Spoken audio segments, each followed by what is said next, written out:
عيب هري مايا قومي كل زمان ناشكي وداني فوق زمان جزنا لكل جندهم شي فلا قدان جارة كدي بنابي طاقمي بيف امشبه خوش کرنوالک جبو روژنامه‌گریه کردی لدارخن دست به که از خوازم سلاوکه و سپاسیه که جبو هوالن کارمندین ما ده پشت باکستیجه لکنترول از سلاوکه الوابکم خوشکا هجا رقیه حاجی نویسکاره هجا و هر وکی نویسکاره هجا و هلبزوان عبدالخان تیلداری قلک سپاش بوه گوهون ایشف هون زحمتی مربکشینن جبر میوان مقلكن و امی کاربن دورا 2 ساعت و نیوا آن 3 ساعتا میوی پروگرامیل داخل تماشاونی هجا وگون همی دزانن ایرو 22 ماه نیسانیه روژا روژنامه‌گریه کردیه وگون دزانن روژا چپمنیه کردیه بری گوز سربا خفم از تشنا قلک عبیجم استخوازم گوتنا یکی تیامه گشتی دوی مناسبه دوی بونه ده از بخوینم از بکرتی بخوینم دا که هم کاربن لی بنرم به چندی ما گه دایه به روژه خوشکو براین عزیز نویسکار و روژنامه‌بان کردستان روژاوا و کردستانیان همی اموی ججنا روژنامه‌گریه کردی لو توا پیروز دکن هم دبیجن 120 و 100 سال بدگره به روژه براستی دیروکه که جه روژنامه‌گریه کردی جه چپمنیه کردی و هر وها جی ده پاراستنا زمان و کلتورا کردی او روژه پیروز همین نویسکار روژنامه‌بان که خوش دبن پیروز دکن لیبلی بتایبت یکیتی اما گشتی گهدانک گلکی مزندهی جه روژا گو یکیتیامه چه بوش 2004 حتی ایرورو و بونه ده چسبینه ده شوپینه پیک خوش دبه چالاکیال دار دخه پیروزباهی همین نویسکارا دریا آلاوین را گهاندنه لجم خواه دکه وگوم دزانین اف روژا پیروز وگوم گوت و سورجی جواز خویای لسر اکرانه صورت مقدة متحف بدرخان يكو روجنامه كم بصالة 1880 للقاهرة درخص بنابي كردستان جوي روجيد بروجك بيروز تشتي هري بالكيش دويدا ميدي جو دو برلمان كردستان باشور روجا 22 يعني ايرو كر روجك فرمي جبو روجا روجنامه‌گریه کردی بره نویسکار اف روژ هلبجار تبون اجبر کم جار درکه دوی روژه ده لیبره دو چسباند نتهندره پرلمان کردستان باشور که اف روژ روژنامه‌گریه کردیه و دوی همی سازین چاپمنیه چه روژنامه‌بانی به چه تلفزیون بن همی وی روژه پیروز بکن و حکومت دوی گوه بده وی روژه تشتکی براسی دیروکی و گلکی بارکش تشتی از خوازم بیجم دیسا جی گومالا بدرخانیان رولک گلکی مزند روژنامه‌گریه کردی کریه چیش دما مدحت بدرخان مقداد مدحت بدرخان و هر وکی برایوی عبدالرحمن و پیشترجی مالا بدرخانیان چه جلالت میر بدرخان و کامیران میر بدرخان و گلک کووار درخستن حتی روشن بدرخان جی رولک باش لیست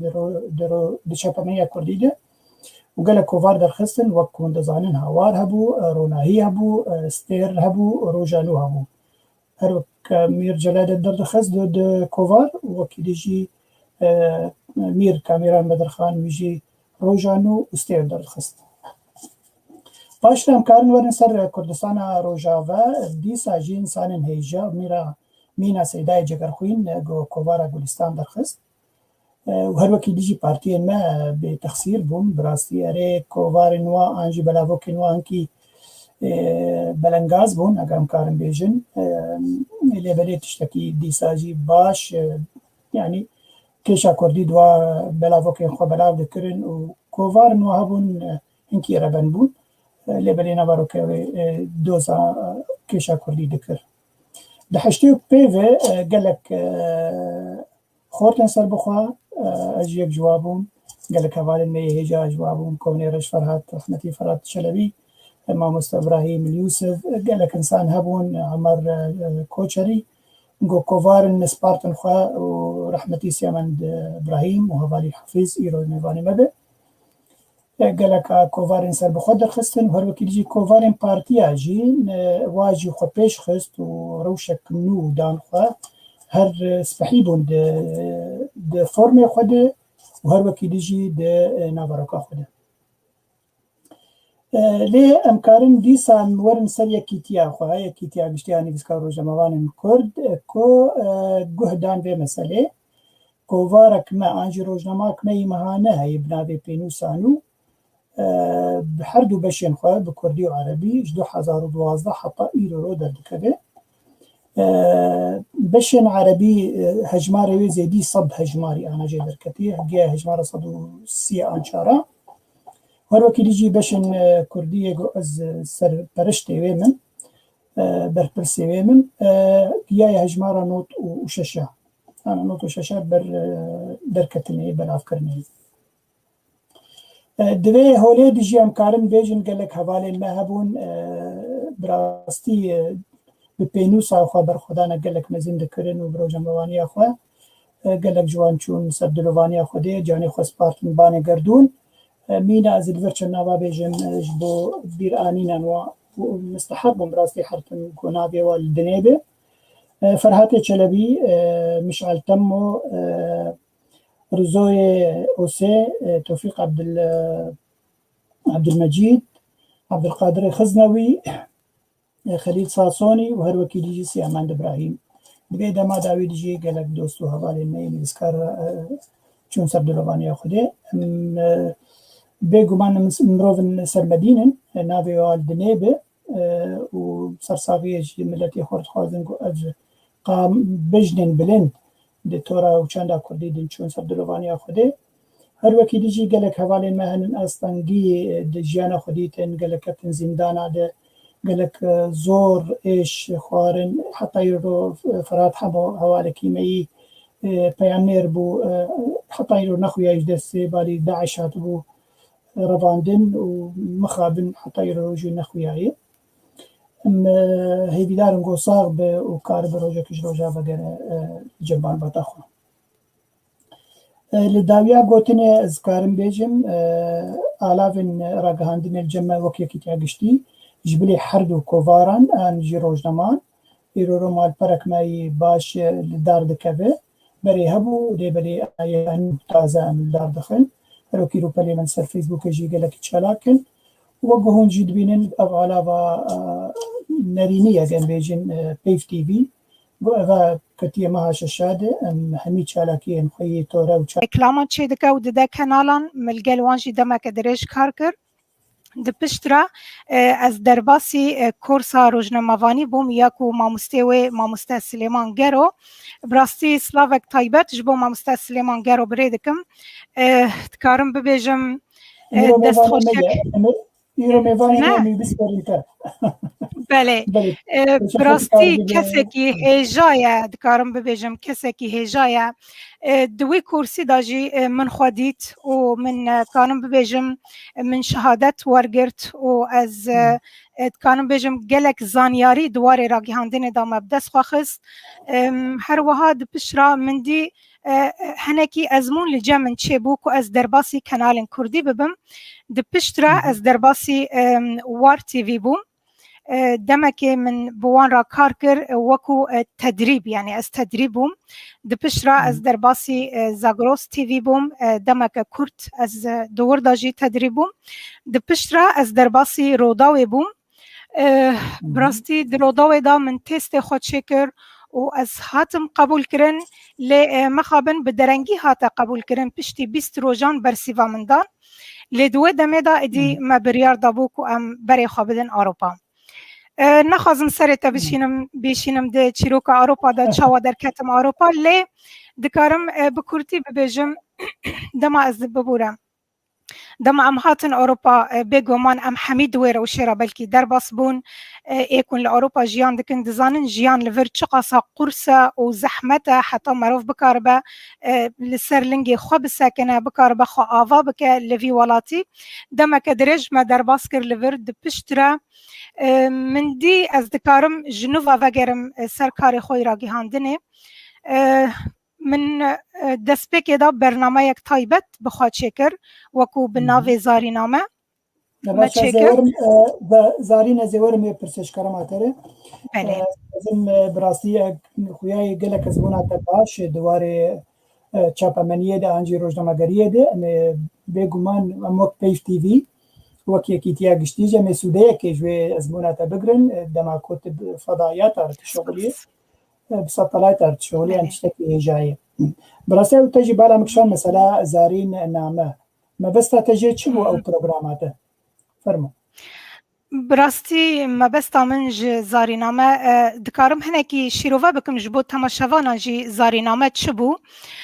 من برنامه تایبت جبو خواد چکر دکارم بیجم برنامه زارینامه براستی گلک بابت تیده هبون سر یوتیوب بو بله لسر یوتیوب بو من چکر و وکو من گوت گلک بابت تیده هبون دکارم بیجم سیاسی بو هنری بو جواکی بو دکارم بیجم آبوری بو یعنی ما گلک بابت تیده واشاندن ده برنامه زارینامه دا یعنی آرمان جامن جویه که کو از بری خوابدم کسی سرکفتی لأوروپا براستی دما مروف ببینه لولات کی غریبی لولات غریبی خاصة ولات أوروبا وكو ملت ما عم ببيجن كردين لولات حزر دكن هر جيان لفر أسانة هر تشتكي مروف دكار بخازة دكارة بك ليت خازن فيا كيروني بكم براستي نوكو أو دبينن كو جيان لفر أسانة مروف دكانة هر تشتكي بخازة بك لدما من ديكو كردين ما لفرجي خوا إثبات كرنا و سركفتن بدست خستنا چه دواره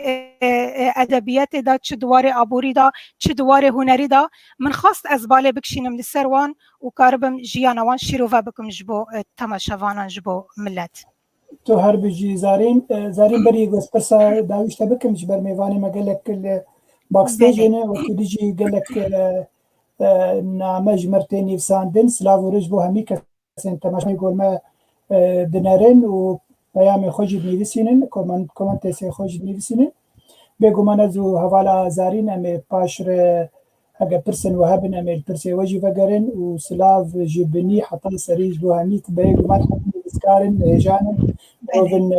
اكاديمينن سلاوي مو ريزا مجواره تباره زارین پرساد سیازی بکم و پاش از میوانی خود بین سر اکرانه را گهاندنا کردی دوی ازموناتیا هگم به کرد ریج چاو آنه تدمرخینه یعنی چاپا منیا کردی را گهاندنا کردی بله ما مستعجي جالك درجي نادم جبوا اما في كسيجي نخون جبركو تاني زمان ميفاني ما جالك اللي از بكورتي برسيفا في غوتني بدم اللي بري از درباسي غوتني ببم دخازم دريا بيف تي فيرا دست خوشيك تايبت جبو روجنا موانا زيرك و چالاك دل بر جمعه او جي خوشكا منه براستي دواري راگهاندني دال في ولاتي جالكي پشگيريا مكر جالكي بمرا آلي كاربو دست خوشيك تايبت جبو بريدكم هر وها هفجيني من اسماعيل جلكي جبو من آلي كاربو جلكي پشتگیریا مکر تخازم دست خوشیک تایبت دریا کانالا ورا جبو وان بريكم لأز درباسي سپاس از درباسي پرسي ببن براستی راگهاندنا كردي بشێوایەکی گشتی نەلەگۆڕە ئاستاک و دێتە خواستن براستی مەخابن ئەم دەکارم ببێژن لە باشووری کوردستانê تا radayekî tu dikarî bibêjî yanî baş e lê li her sê parçê dîn gelekî ez karim bibêjim lewazî têde heye yanî em hinekî behsa rojhilatê Kurdistanê bikin heger em behsa rojhilatê Kurdistanê bikin bi rastî yani heta bi roja îro jî ام کس نزانن بویرن روزانه لور چه دبن یک ورود دن خلق د چ استنگیره در باست به روش خلق چاوایا حتی نهاجی به شیوایی کی فرمی روزانه ام کس نزانن لور در چه رود ده افجی از دبینم کو هنکی لوازی دواره راگهاندنه ده هیا هر وحال هر دو پارچه دنجی وصا دکانم ببیجم گلکی درج ناکم هر یعنی راگهاندنا کردی نها هر یک دکه برجواندین خوی شخصی ین سیاسی دنرین آمده حکو راگهاندن نه آزاد به و نکار به نزکی مالا کردی به و نکار به پرسکریکان چاره سر بکه حکو راگهاندن گریدای به و پرسکریکان پیدا بکه نکو چاره سر بکه دنرین آمده قال لك سباس بس تشتكي خوازم بيجم هوالا خو دمك هوال كيمي كردي روجلات وميواني من درباري واري سياسي مقوم قال لك لاوازن نابي وتنا تفقرا وتنا قلت شاشي قال لك كارو خواتي دكن دي خوياي ديار قوام بزمان سوراني بنفسينن شابا من يام بزمان سوراني هون ناخوين اجو تيد ناقين يعني دي بيقو افتش تبي يعني او تفقرك واي هي تفقرك واي كاركي دكن بيقومان هي نكو تنايا دوري ادبيات يوان راسته بگومان هيا کارو خباتی وان امریزه لکارو خباتی وان دگرم لی دماکو از دبیجم از بشوایی که گشتی دبیجم یعنی بیارن روزانه براستی حتی نها وکو ام روجاوای کردستان دشوپینن وکو باکوری کردستان دشوپینن لی روجهلاتی کردستان تنها بشوایی که روزانه بیارن وان ناکهون بردستی من بله قال لك سپاس زارین از میوان خی پیشی از هنکی پرساجه بکن دو میوانی تان الباکستیجی نه پاشت کک سلیمان بکن باشه ماما باش کک حفیظ اگر تو آمده به از هیدارم کک حفیظ بین سرکای کک حفیظ تبخیر هاتی خير اخو يلتبه قال لك سباس ايفارو بخير وخشيبه وجرى جنما قريا كردي لواء وامور وجنبان روجنا مافانين كرد وملتي كرد تبي بيروزبه سپاس غوالا زارینه او جيبه بكادرك كادري بيف تي في بخير هاتي سپاس مامستا سپاس كان انا زوتا من سركراني بم زارين تك باكستيج ده كك حفيظ بيغمان سربورك تا ازمونك تا دما اسود تا وكك رحمتي سيامند ابراهيم وكك زبارم هواركي السلام جباربو وكاركي براسي باش كر و دميده اسو فورميجي خوشك بو ونابروكا ويجي الجور و دمي باش بو بهمي تورين خوي همي جورين خوي توري تكارينا كي بحسابي دمج مربك بتشرنجي او فكرهات وتشاوا اسو درخست فرمو بله براسي اسو فكره بلكي هرسي ناف مدى قال لك جارا قفتو بو سرشيبون بهتر سيامند ابراهيم جيبي بهوش بباري متوازن واتواد بيرا خبين اگر او بما مسترزوبت او بنافكرن ما مستفر هذه شلبي وبرياوي كرواني مالباطا بدرخانية طبعا جيوا بهوش سيامند قلت برياوي سربورك من كوبارا ستير دهبو كوبارا ستير بارتي حبكرتنا قال در تخص شي صلاح اشتي وششا حتى بنوت يكي سربورك مي دوي واريده هبو دي ستير دي سيامند دا خويا كرن كوام تخوازن يكا سربوخه درخينن ودوي دمي دهنكي او گفتگو هاتبون كرن سر مسلا ستير وكواريدن او بيرنگي كت دمكي دي جمارة داويجي ستير ما تشابكر وبير جمارة يكي اسو مدرخست براستي هجر ام بيجن تنها اني زمانجي كواري مي جو بارتي كردي درخستن براستي هناكي لاوازبون تيدهبو راست لاوازبون تيدهبو بس ام جبير نكن ام قش فين بالتوي وادر كتن براستي يعني جدستيكي دغوا بير يا روشنا مغريا كردي كر اكو بزماني كردي هات نبي ساندن يا جهي ريس قرتني براستي ابخلا وانا نلغوري خوستكي ما بو جبر بلكي كنغازي امكانياتي وانا دغاني دغو يرن يقشنك وك اسو وك زانين درخينن براستي بلكي كاريغو كسكو دو بتايبتي سر او بكن نوع كاري بارتيكي وك مؤسساكي هنكي جارنا بعربي مدقو قطاع عام وخاص فرقه صندنا برجاري هنا كي تيد دمكي دريش تخص حتىكو شيلا فورما خذ هنكي انه جنبكن تشتي باش تيد دما ما اسو درخص براستي تجيتا اني زمان هناك نهبون تذهبوا بهتر درباري اللي كولينا ما بهتر وقوت لي سروا فوكستاني سروان وكي لكولينين توري هنرا شوكاري بابتن دن جريداني بجياني بيجو تيرميوان هنكي لوبون زماني كردي وك غوتارين تندرستي وبذي اوايبو لمخابن يعني اسو جي مينا واكو واردن او بردواميا زيدان ما نكاريبون بردوام بكن جبر كلكي سرما وقوت بالجهيله موداني قال لك درابيبه و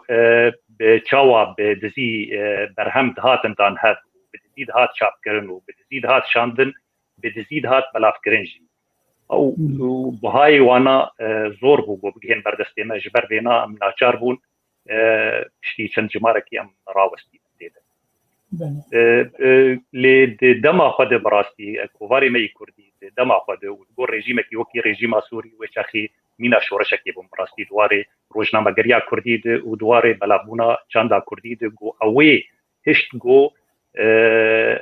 وکی نافتیدانه کی وکی هیزه کی خرطبونه کی ته کوارین پارتیا دی کو پارتیا درخص اواجی بهتر گهدان آلیه فرما ویدوش آلیه نوارو کی بهتر هات کرن دیده مخست بز نادي حوالي خوش مارتن جنابوان ودي خوشبوي عبد الصمد داوود نادي يجبير كربو اوجي وقلت بلشكرك نبنديبو بمره وما مستكي ما هبو اوجي بمره حتى انها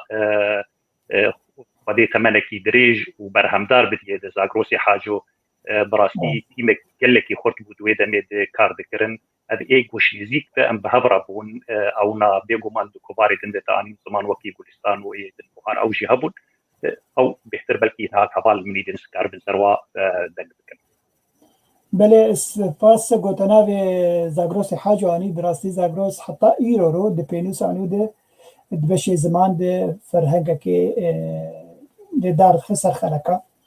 سلاو رجبوی یعنی ایرو رو رامده سلاو کلک گرم اجبوی تماشوان هجا بگوری که حفیظ گلک کومنتار جمرتين کومنت جمرتين نکارنا بخوینن ما بلکی دبناو ده جارنا ولو بخوینن از ویدار مشکل خوشناف موسى انکی کرد بک کومنتی خوش بر وقت دريج بيجبر قال كي زحمت متابي بخوينن ودكبي صار شاشه قال لك مساحات يدبر من باش الوابا قال حفيظ تشتك يعني دمك وتدستير دكاركر باش تداسو كاركر بس دمك دريش تدفجرو جماعريه برداي خير يعني او تشي سدمبو تبري خدا البستت نما دس نفساندنا بخشانكر او تشي سدمبو براستي هل بس جبري دم نيسان بريز بس روجنامه غريجي بكم دواري روجنامه غريجي بخبتم هل بس جبري دم نيسان وكي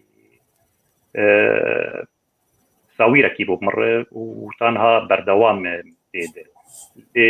بفاشي بابتي روجنامه غريجي بلو هناكي هات راوستان اب يك بلكي هيزا من هات دا بشكرن سر قلك هلا بهتر مد واري ما في مروفا بشي 2004 قديت اسكارم دورد بهتر خباتكي برشاب و اسكارم دورد بكم بهتر جو اسكارم كارك وقلت لي كارتي كرنكي خرط بدواري ما في مروفا بهتر جواري روجنامه غريجي دوشاتي برشاب وكو روجنامه غريجي كرد هنو او قبضاوان شيمتي وبلاد دبو فراد بهترج وينا ابيك يا دويتيد هناكي مسألة بسيكولوجي بمرة بشتي قرتنا من 2010 ويسين مهموهات قرتن حتى سيصلا من بيسان دنكر بجارك حتى نهاجي أو نرموكي سينوركي تنبرا منو نبيسين دهي بلكي دا هردمتو غازنا جمدك تتبيت برهمي خناشي نبراستي نبيسا خوي قواس شين نماج قواس دنبسي نمجارك نماج متي جارك دن أسراس بك مازلي فكرم هناكي أبي منو نبيسين نبرا منو نفيسيني دج هلكي ونبرا منو روجنامه غريدج الادن قال لك سپاس پرسک داویه دشته بکن پایش رو دشته بردم براستی قال لك هوالي دوستن هوال سلاوي ما وريز جبوانن سياسة مدار عبد الباسط حما وسلاو وريز هر وكيليجي هوال كيما محمود بريمجي اوجي قال لك جرى برهمي خوتشينم جارنا مجبير هذيك جبير نك هجمار بينسانو نوتو شش انا البرچاپي داويا به مهوي دركبه از هيدار مقوم برهمي خوتشين سوزا زي بشين بيجاري تجي بشي ومحمود جي وقال لك بشين حفيظ يكي سركات دفي يكي تياما يا جديد بيرو يا بريبر تيرو تراغهاندنا في يكي تيب چرنگي نرخين كيما سيويل كونه قنجيويل كونن چه روزنامه مبن بينوسانو ببشي خوي كردي عربي و چه فيف تي في به وانا جوا گومگوتي مال فرق مال دار كبه و چرو پليمه فيسبوكي تو كسكي برپرز دفي يكي تيده يعني هویت چیه علاوه ما پیش بکردن حتی چه درجه فرمو براستی تشتی کوتی خویان و تشتی کو خبات و کار لسر دبه واری دزگه کی برفره ها گوت لیبنا دو کووار درت کبن یک به کردی یک به عربی ویب سایت کی وی هی ها کانال کی وی هی به بیرنگی کادر کی وی آماده دبه جبوی را گاندنا تلویزیونی و دواره ان بی سی لیده ابا بنجهكي خرط آوادك براستي سركو تو او بشنيريا راست ودرست شمرتني براستي ام كش باوايكي كسايتي كاردكن ام باوايكي خبخش كتي كاردكن لي هيفين مهنه وفيانكي ما يخرط هي ام كاربن في بيكاري وقلت بسرخينن براستي بيغمان قال لك جروب هنه قال لك ويب سايت يدن هنه قال لك كانال يدن هنه ل هيفيام خرطبونا هيفيام دامي يكيتان بيسكارا دغو وكي دزگهكي راماني وي وكي دزگهكي نافخد گنگشدك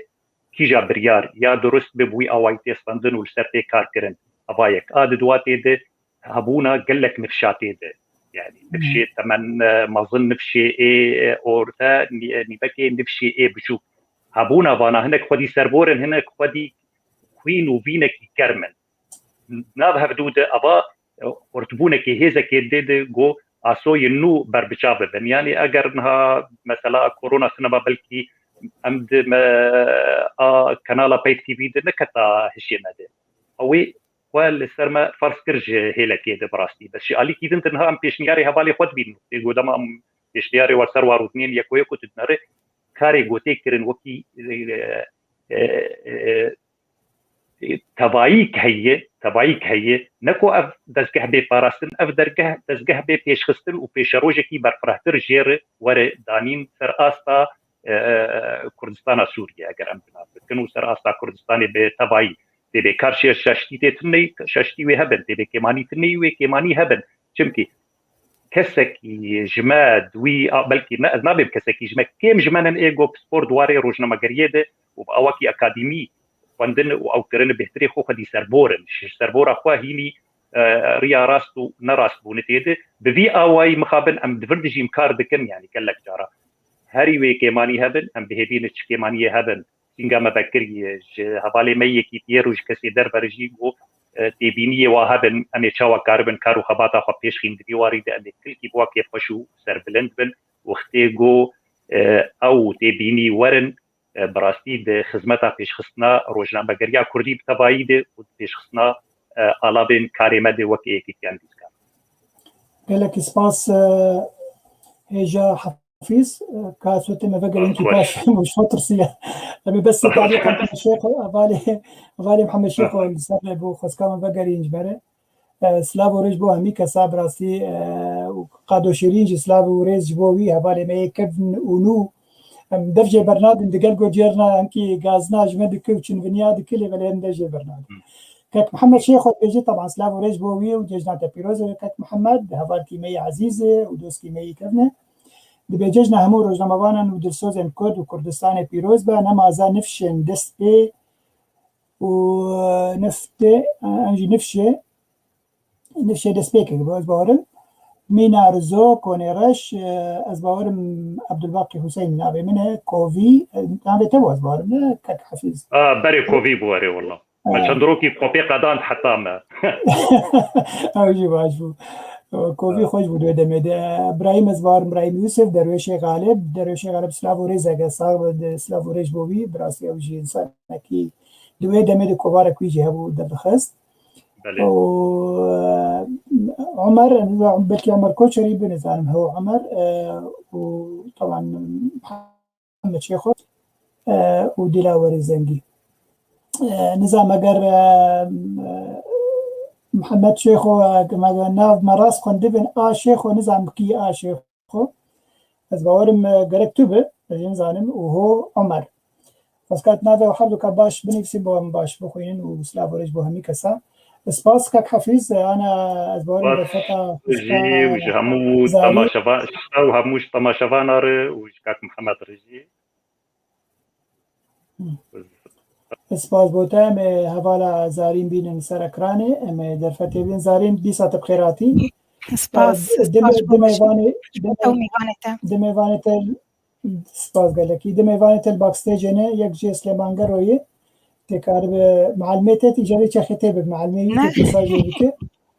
وتشرجي ما مستجان كرجي اجي باك ستيج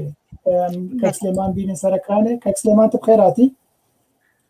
بخير وين ريوا ايفار باش و فيروز بي روجا مافانا كرد لوا ولا هما هفال وخشكي ميدلال هما ملتي مي كرد كردستاني لحد بيش فارشي كردستاني ان شاء الله امكانبا شبكه خوش هذا درباس بكن وبنجها كاركي باش قطبو تسابه نزاق الجم كسكي انترنت لوازه كلام بكزارين دفت اشتغل بله تماشوانن هجا جارك دين روجنامه‌گریه کرد لوا و لهمی خباتکار و لروجنامه‌وانن کرد پیروز دکم میوان براستی هیرو گلک خالن گرینگ هند واری را گهاندن دا امیل سر راوستن میوان مین ها درزه دا تکارم ببیجم کسایتیه که خلک کوبانیه ام همه جوی ناس دکن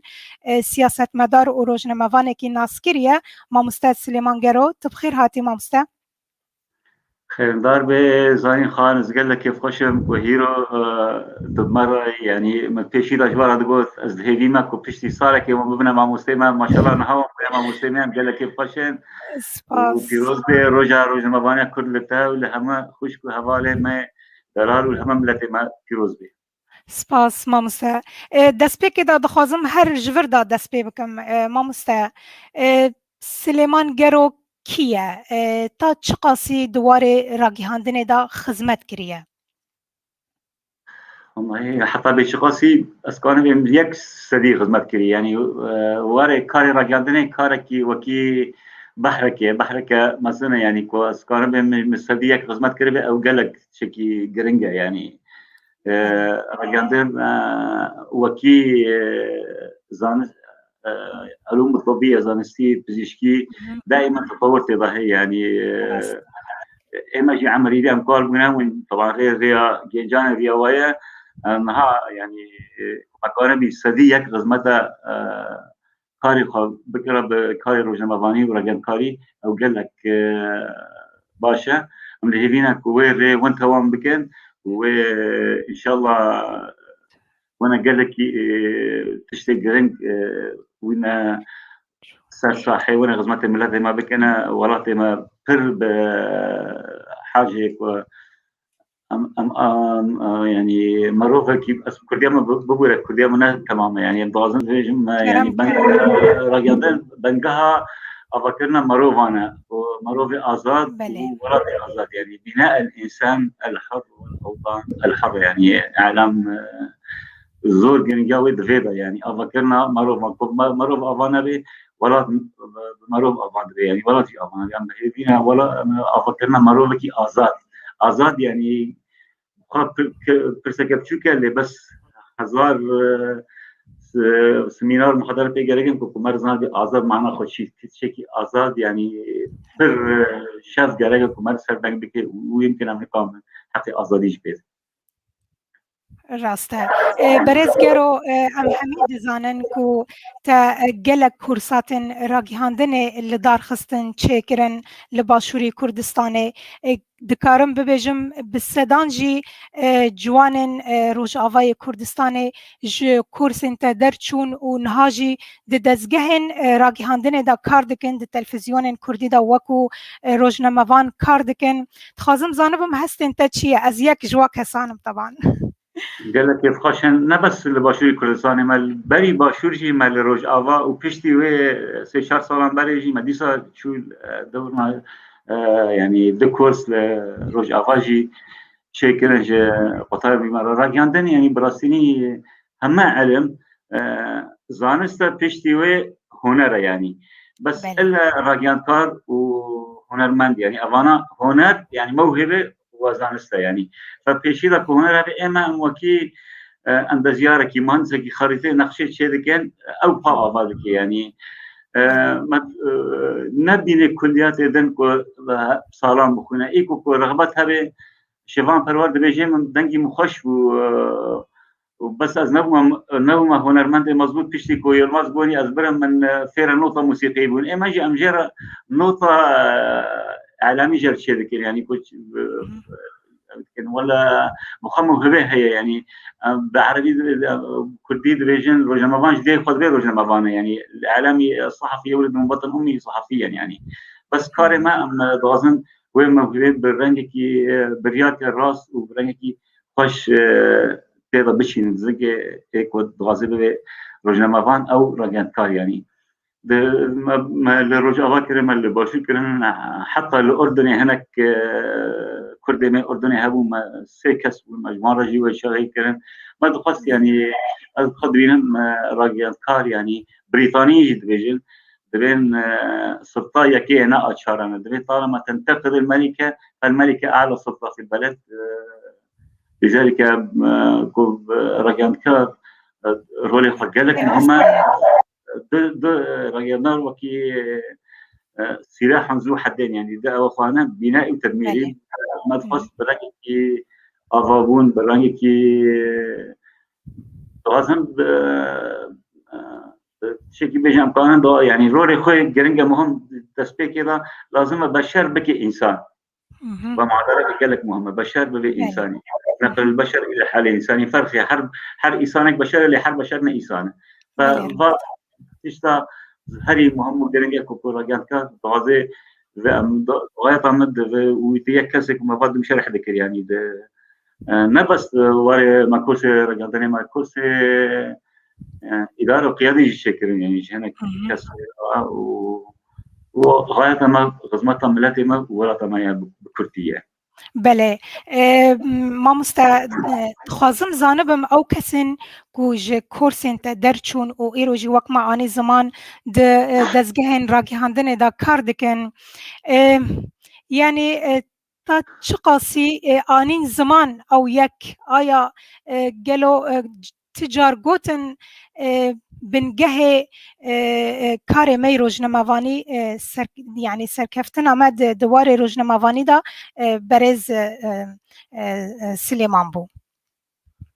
خوش گذارین تزان خوشک بناس کی يعني اي کسی که دوازه براسینی خدمتم يعني ملت بك خيرك بك نجبو يجبو بسباسي يعني الحمد لله امكان بين صديق نوض نه قالك يعني دبيجن هذينا يعني نغاية من فينا أو ببيجن نبيجن غاية من أو بسركبن يعني ما حتى أنا زيارتي دسمي شركة خارج كذي جاي حفتي وشش نهاد تي في ذا ود راديو ذا وجيدان الخارج سروكي سرمسوني قسمي كردينا جيدان يعني ناخذ النار بكم فرحنا ونارنا مشهور هنا يعني حتى قناة الجزيرة ذا جي هنا طبيعي شونا يعني ده حالات شيبون شونا كي غاية مننا بشخصية غاية ما غزمتها درجيك يعني بله بله خازم نرينا تا دوار راگیهاندنا کردی دا بزانبم آیا راگیهاندنا کردی آزاده یا نه مخابن أزو هفاري خبالكي قالك أم كفنا جدالك عقيم سر بين نقطة إما أز بينهم راجياندتنا راجياندنا كرديتنا راجياند روجنا مفان هي فرق ما بين راجياند كار وروجنا مفان يعني روجنا مفان هي بس راجياندتنا راجياندنا ما مخابن بسر سي بارتي سر كذا أنا البارتي بكاكا ويانا كذا أنا وانا جيب كذا قنالي مثلا معروف جيب سر ومفانا فنكون بشكل آزاد نكون رولي خال بيجن فانا يعني أمكاننا بيش أبواق حزبية يعني براستيني يعني مخابن إيه أنا واسطة إيه حالي حزبية ترى تعيين من إيه دوازن براستيني غزمتك يا برامي كي بروفيشنال غزمتها كاري رجال كار بكن رولي خاطرنا كنا حزبي ونواجي يعني تتبجي هانتنا جريداي تجاري نكارا خدمتي قالي خابك تنا رجالنا كردي بمجرد بو حزبي بصريح العبارة بيجمع يعني رجالنا كردي تنا يعني كان علي أزماني تنا روجنا مفان هنا يعني كلمة رجالنا يعني كان علي أزماني سوشيال ميديا ناتشن أو سوشيال ميديا شيء شيء باش يعني بشكل جراجان تاري بس روجنا مفان جدا يعني روجنا مفان هنا نهاية نمونا كي بينم حتى يك دوازي خدمات بكيجي يعني وقت ما بكتابي راتي ما كردستان بيتنا شكل بالكردي وعربي ويعني في عدد مدرسة ووعد بوج مرة خدمات ما بكن يعني متي ما بكن بالعكس حزبان شركة ويان انتفاض تبع بي حزبين او تبع بي حزبين ودعم منابو مسكنين يعني مخابن براستي افجي جي مخابي براستي از درباسي برسا داوي بما مستجبركم ميفاني مجالك دريزي دانا جبو اما في كاسي جي نخون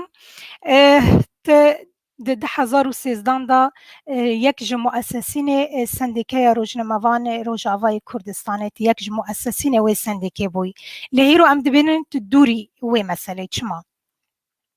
أصلا يكشي مؤسسين أس خدي فكرة مصاحب الفكرة أبو من لجنة تحريرية شكر ما رحمتي بنجاهي وابو راسنا ما جوان ميراني أني يعني حتى فاجئ أبو رحمتي أبو برا سي كسبن طبعا جي غادي بعشدة إن شاء الله ما أبو برا سي كسب لجنة تحريرية بن باشي بونا برا شش من ما راو دج قامش دج عفينة دج كوباني ما كنا كي وكابي واتشكر وكابي شكر يعني لجنة جي كوباني أزو زارين خوشكا عفوا ديلبري زارين سرزماني ما ديلبري ديلبري راهنا بله كشتا من عزيزة نخوشكا من عزيزة كشتا من عزيزة جمن سباس بمرة أبو جوان رحمتي و كوري أو مناف جبير كري كوري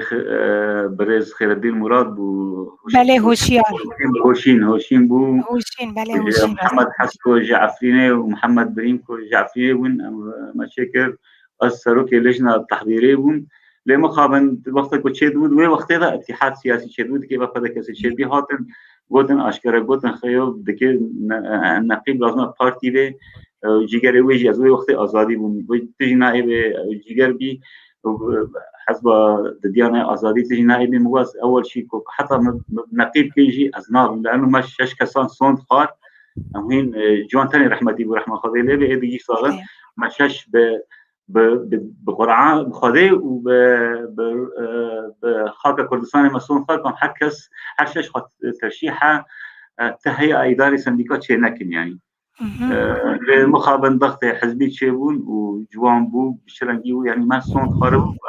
ما قوفا مؤتمر التأسيسي مؤتمر يكن حقي ما هي وشغان برا نبنا وكي حزبا وبي فان سنديكاج خارج شكل وانا إدارة وإسلام بكر مش صون خارب أسخدي أول ممكن قسم يمين شكل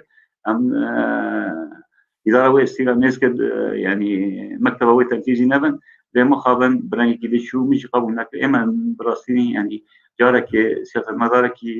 باشور هي يعني علاقة خالكال إميروز أمر وستمان جرو كتب سلوك سلوكين بانزر روجانتي حزبك خالي معارض شيء معارض كي إما لازم براسيني إيه روج نمافان كغازي يعني كاركي بكي غازي ننديز كار بيان تمام بيان كار بيان يان بكي يان نكي يعني شو تيجي قبول لك تجاري نكاري لسر كربي راستا قال لك كيف خوشن زارين تمرة جبو سياسة مدار و روزنامه‌وان كرد ما مستسلمان گرو كتب مرابوي سپاس جبو بشتر بوناته بله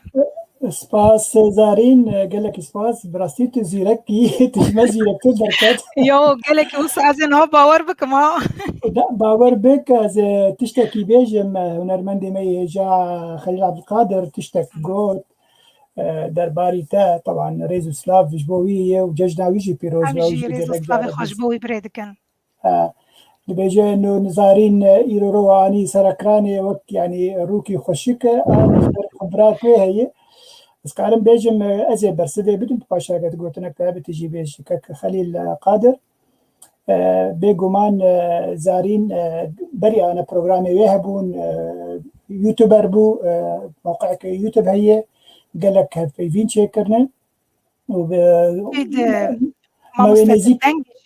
از نهاجی بگروپه کی مجبور کرد با از ما فوانجی نخون براستی سلاوانج با وانجی بردکم از نهاجی لگل گروپه کی کار دکم اوجی کردن می ازیدینه لباش خلکی باشوری کردستان نه از نها برنامه هنری دور دا پیشکش دکم قال لك باش وما برسلك خليل ده قال ميفان كمل بندي من الباك ستيج زي هوالا مزجين حسكو بينا مسركراني مزجين ماي كاتيجورتي بري هرشتي بخيراتي بلي كم باش بتشكي هنا كي جاليم في انترنت دنجي ونزل التي انترنت جمتا خوياي ضعيفه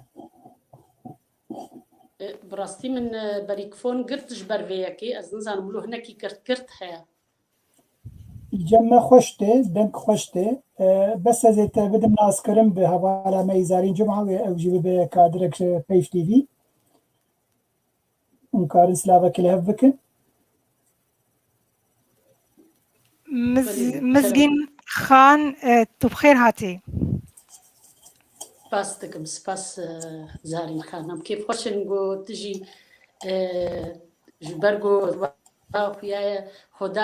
خدانا زمونکی و پیدویا براستی کانال ما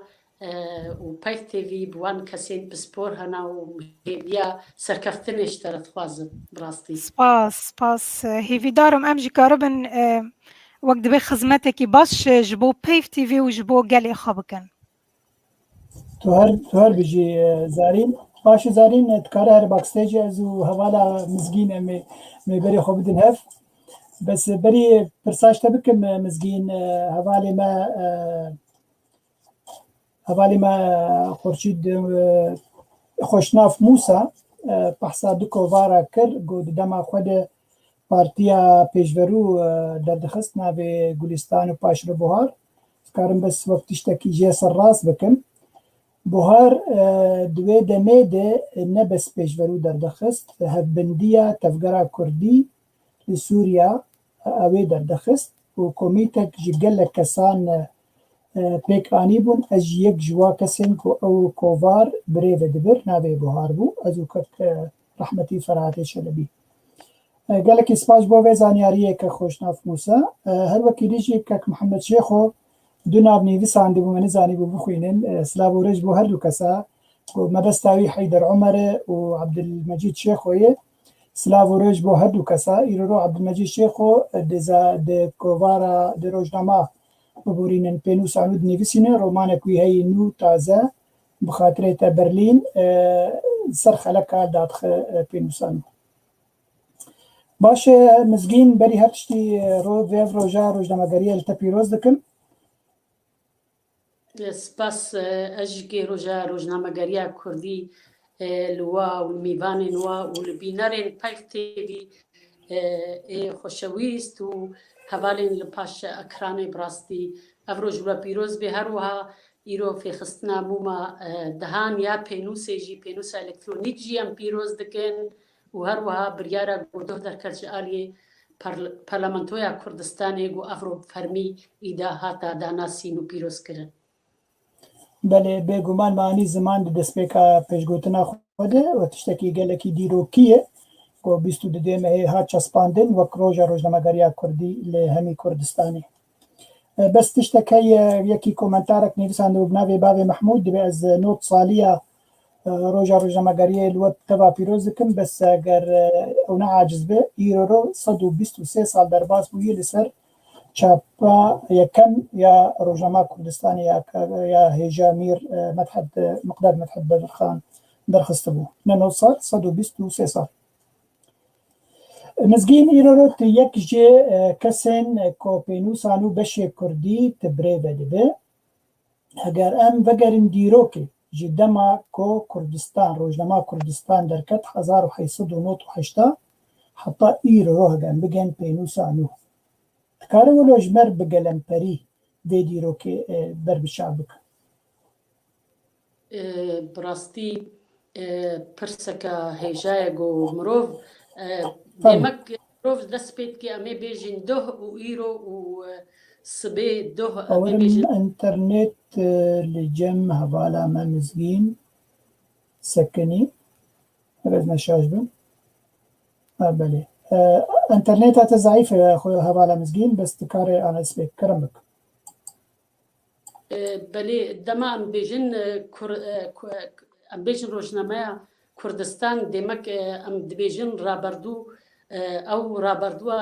ڕۆنیدار ئا ڕۆژنامەگەریە کوردی بەلێ تەکەس بەری ڕۆژنامەیە کوردستان هەن نویسین هەن پەرتوکێن بە کوردی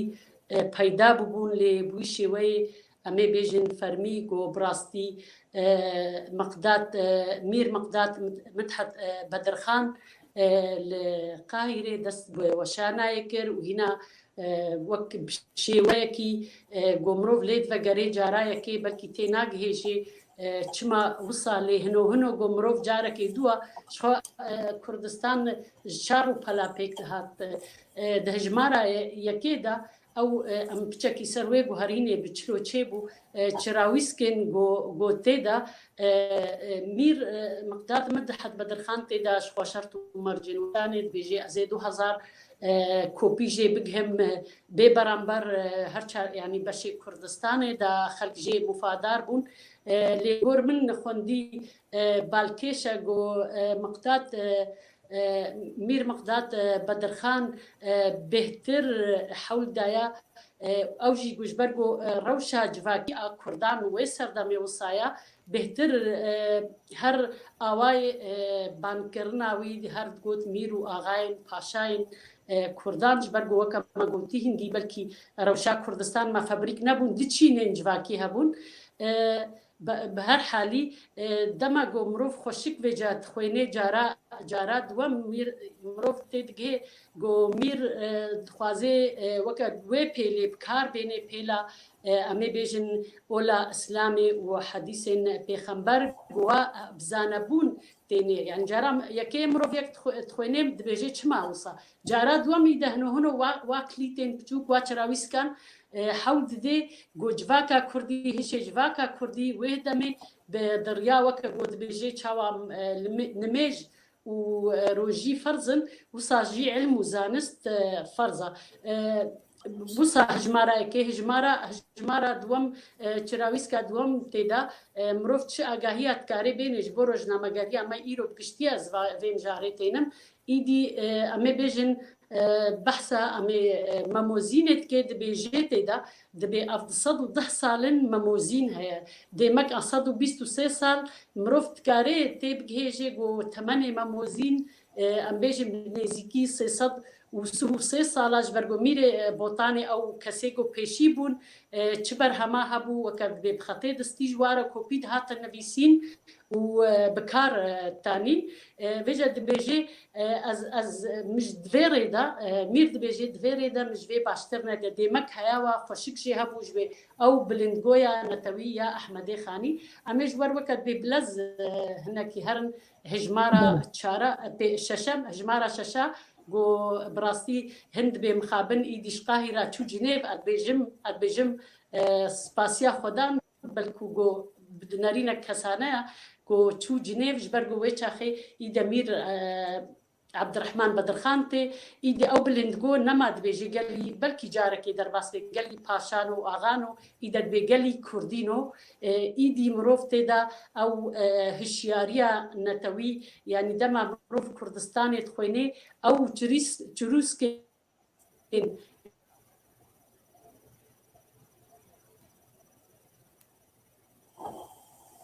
إزبورم ديسا إنترنت جمع بالا مزين سكني نزابري بردوامك مزين جمت إنترنت هنكي سكني بردوامك فرمو بله ویجا وقتی گو امشین گرنی حتی امتین امی بیشن هاوارجی که روشنا کووار هاوارجی ایدی او گلک تشت جویده گرتن جنگی حتی نکات سردما پینوسی دا ایدی براستی گوهرین المزن چه بون گلک گوهرین المزن روزنامه‌گری ایدا روزنامه‌گریا کردی خورتر بو تبی گود دسپیکا خدا امی بیشن لسر آستا روجاوای کردستان او کسی گو خوابخش بون او کسی د ترس د شفن رشو طاری به وستانا خواه دستانا افرو روزنامه ددان شوپانده ددان بلافکرین و اوانا که ام وک بری کلی که حوالی ما برای حفیظ یعنی زمین گلک دبیجن چاپمنیا پارتیتی لیما دروشا کردی دا باش بگو او چاپمنی جی که هبو جبگو بلکو پرانیا مجید دسپیکا خدا مخواناس ندکر ام همیجی زاروکی و پارتیا بون لی حتی رادای که ازوی که دبیجم و حتی رادای که جی ام نب چاپمنیا پارتیتی و نرینین تام گرنا پینوسانو امی جبگو از دماوانا بوم پینوسانو او 10 سالی خوا بردواما گشتی امی بیجین بشک کردیش بر بدسته ابری و برم هجمارا نوتو پینجان تبیرا من از ده ایمجی که اسکیف خوشم گون هاد گلانی داد به 6 سالیم پینوسیرا از کسی که نپسپورم دواری روزنامه‌گری دا لیدما گوالایی کبی و از بکار بم والایی داغرم براستی ادبینم وک ارککی یعنی دما ما مستا تشخوت الویدی بلکو کسی پیشی تج من خواست از درباسی ناف خباتا پینوسی بم تی بیرا من مشترگوت مگو ما مستا ون پروازه که تخوازن یا ون کسی که گو و اکتیو بیان جیوه گلکی دجواری رخنایا آراستی بكيتا قلت ام براستي ام كسكا واتتشوبين ام كسكا هنا كي تشالاك دخوازن وجا حتى كي جارايدي ام سركفتينا از نزانم ليش برغو از براستي نبم پروازك وكا نابك وكا انا ما مستخليل عبد القادر جيلو برسكر ام صرخو فيكي نا بجرين وكا جين كورد ايرو ام جيكي خدي هشن خدي بينوسن ام برن ام تكارن دوي استيدبن ایدی براستی وک سربوریه که وک ازمونه که خوش بش مرگو بهتر دچندم هادا مگلکی من سر روزنا چاوا امی بیجن چاوا مروف گوتاره که بشیوه کی باشتر زانتر بنویسینی من خبویه که را وسط و حتی نوکا امبر دوامن تکز تکار بیکی ماینینا و ایرو پرسکری که ما ملت کردی مزن دویرو جا پیروز دست خوازن بی مزمن بله ام بی ولاتن لی پرسکری که بدیتنا من وکو کسا که نویسکار وکا جنک دل ایش گو مزمانک استاندارد نینا ام تکون سری مگلک پرسکری که یعنی دما ام نرخاندنا گو تارک ایرش کسرکی ام بزمان لبر گرک پر بدو امی بیجن دو ارتدا هبن او بیاکا او بی الگور امی بیجن وكوميناك كالجور وقفة ميزابوتاميا دمشمات بيالجور جلادات أفانا حمي برسكريك زمان جغيري فيجا أم بين جبلي زارافاي سوراني جو جلك براستي مخابن جو حتى هما كردا منكاري بو أم زمانك ستاندارد خور بينن ويروجنا مجري بربيش كتر كتبانا بله جلك سباس مزجين برسك مدهي بس بري مهرن حمي هبالن كو سلاوة جمرة دكن وكومنتاري خدني في سنة سلاوة الواجي بكن ككجار بوطاني أفين إبراهيم أفين زبيدار معنا باكرونا مباشر بو بقول شوق جمت كيمة بر باكرونا خوش خويا أزبارم أنا جرك باشتر بو ديلان شوقي هالبزوان ورومان نبي سامية كرد جوهر ممو نجاحوفك برقام فرمانو برقام مثل أفوريج بوفيتش على كافاني هيجا يسرا هيجا هوالما وجلال فقا قال لك سباج بو تبا جبو سلافين ما ججنا روجماغاريا كرديل وتبا بيروز بيغومان هون جيني بسكارن روجماغانن قال كي كيف خوشن جو يشبو مرنن مزجين هجر ام لسر چاپمنيه بقلم تريبا خبن يعني چاپمنی آنجی را گهاندنا دناف کردین روجاوه ده بتایبت و بگلمپری همی کردستان ده ایرو رو تو چاود مرخینه لأستا خوی کمی خلکن ولاتین دیتره آنجی هر چار پرچه نزیکی هبن فرمو بله از دبیجم بنارينا من جبرقو ام بي ولاتن وخالد وم ام فاشرتو ام فابرسكري كان دبي ام لبرشعب هرقاف دينن ام جبيرانا كن ام لتكي بي ولاتن وخالد وم زماني ما ستاندارتنا وخالا سيام جو ام حميجي برانيا ما ببران برد خبتن وكو كاركي خوبخش اگر ام الوا مرجع بنرن وام روجنامه گريا كردي الهينا خو دنرن هينا خو زمان داد زمان روجنامه بدي نويسي بگشتي دا از براستي گشبين مجوا كسي جو پر بگشبيني لويكي نرب چاپمنیا کردی باشا چاپمنیا که بله هنکی نرینن حزبایتی پارتیتی تنگ هیا لیروکا ام بیجن وک نمونه یکیتیان ویسکارو جنما وانن کرد براستی ام بتمد بیجن دریه پینوسی البرگ و تاران وکریا لبر رخنیان بسینگ کفره ام پجرینن و گلک جاران جی ام دبن هن پرسکریک چید بن فافهل بس استا كده ام درخن در نخن براستيش برگو ام بي دولتم گلک جارا بلکو حوالی ما بگشتی تخوازن پشت گربن دیمک ام وی دمیجی نگو ام نابی نتشتقل سالي ام حود دنگو پشت گربن جوا کسارا بگشتی چاپمنی باشا ایرو ام پینوسانو ام بیجن پرسکریکیوی امی بدن بر روزنامه‌گا یا کوبارا پایل کردستان باشوری کردستان ایرو اینو هرمک امی بیجن هرمک خو آزاد لو دبن سیوانا عراقی ده ایرو حوالی مرویدی یکیتیانی ویسر کرد لگور ادزانم نبی برام برد خبتن یعنی اگر پرسکریک نه هبن که ماسی هبن ایرو الورم ادمالا خودما ادن ویسی نم بی برام بر یعنی پرانی وقتی بی از بناوی پرانی داخفم یعنی امرو شاهف دود زانن لی او کسی گو سری والا بی تكارا دينك بس روجنامه گريا بگوتارا خب نویسه خب جول بي وي باشتر بي ديمك امي دفردام كيمي اوروبيانا جبرگوان بي دولتن وبي بلي بله قال لك سباس مزگین خان تخصص برسكي دي اشتبك تايبتي بينوسانو اگر ت بو برسي كم دي بينوسانو ت ايرو بينوسا ياغو ايرو دردكبه تتخوازي بچه رنگی به یعنی چه جدا بون گرک یکتی خیبو پیش که بگلبتر پرسکه زوره بلکو جبرگو از بهتر خبراستی هل بستوان بین بهتر نویسکار من بری گوتیم تپو سپوریا من تزانیاریم زیده دواری از تخوینم باش تخوینم بلکو از حزد کم گو ایرو کسکی راستی کردیاوی بهتر زمان زان بید کردی ده و بهتر روزنامه گری بشیوه کی پسپوری خونده بی وری وی والله داگری براستی جلورا پرسکه زوره نزانم از ببرس فيلم مش برم خناقستي براستي ويرا وشيده هل بد باش قال لك أذكرهم بيجن بلكو هن فيسين هبن بديتنا من ندوي استيدا بنجو جرك بلا فنبنج برجو بتشكي أمجي ظاهر ضو بالصالي داويدا براستي زمان برنجا كي باش تتفير أم بخشي شاشتي أم زمان زان أم شاشتيات كن رجال جاره هناك نفيسين براستي جل قلسية زمان تده بلكو تبقى بهتر وي باري هل دقري خب براستي باركي جرانا هر جوتنو هبوكا كي بقاريني بلي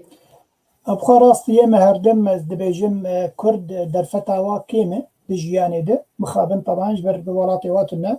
دزقهي واي فرميتنن يرو راقم دزقه كن دزقهن يكيتيا قشتياني بسكارو جموانا دفهم در فتي بدنا وكسيقو هولداني دي بزماني خدني بسينا راست دبقو زمان هناك قلسبه هناك شاشين جراماتيك ري زماني تدابن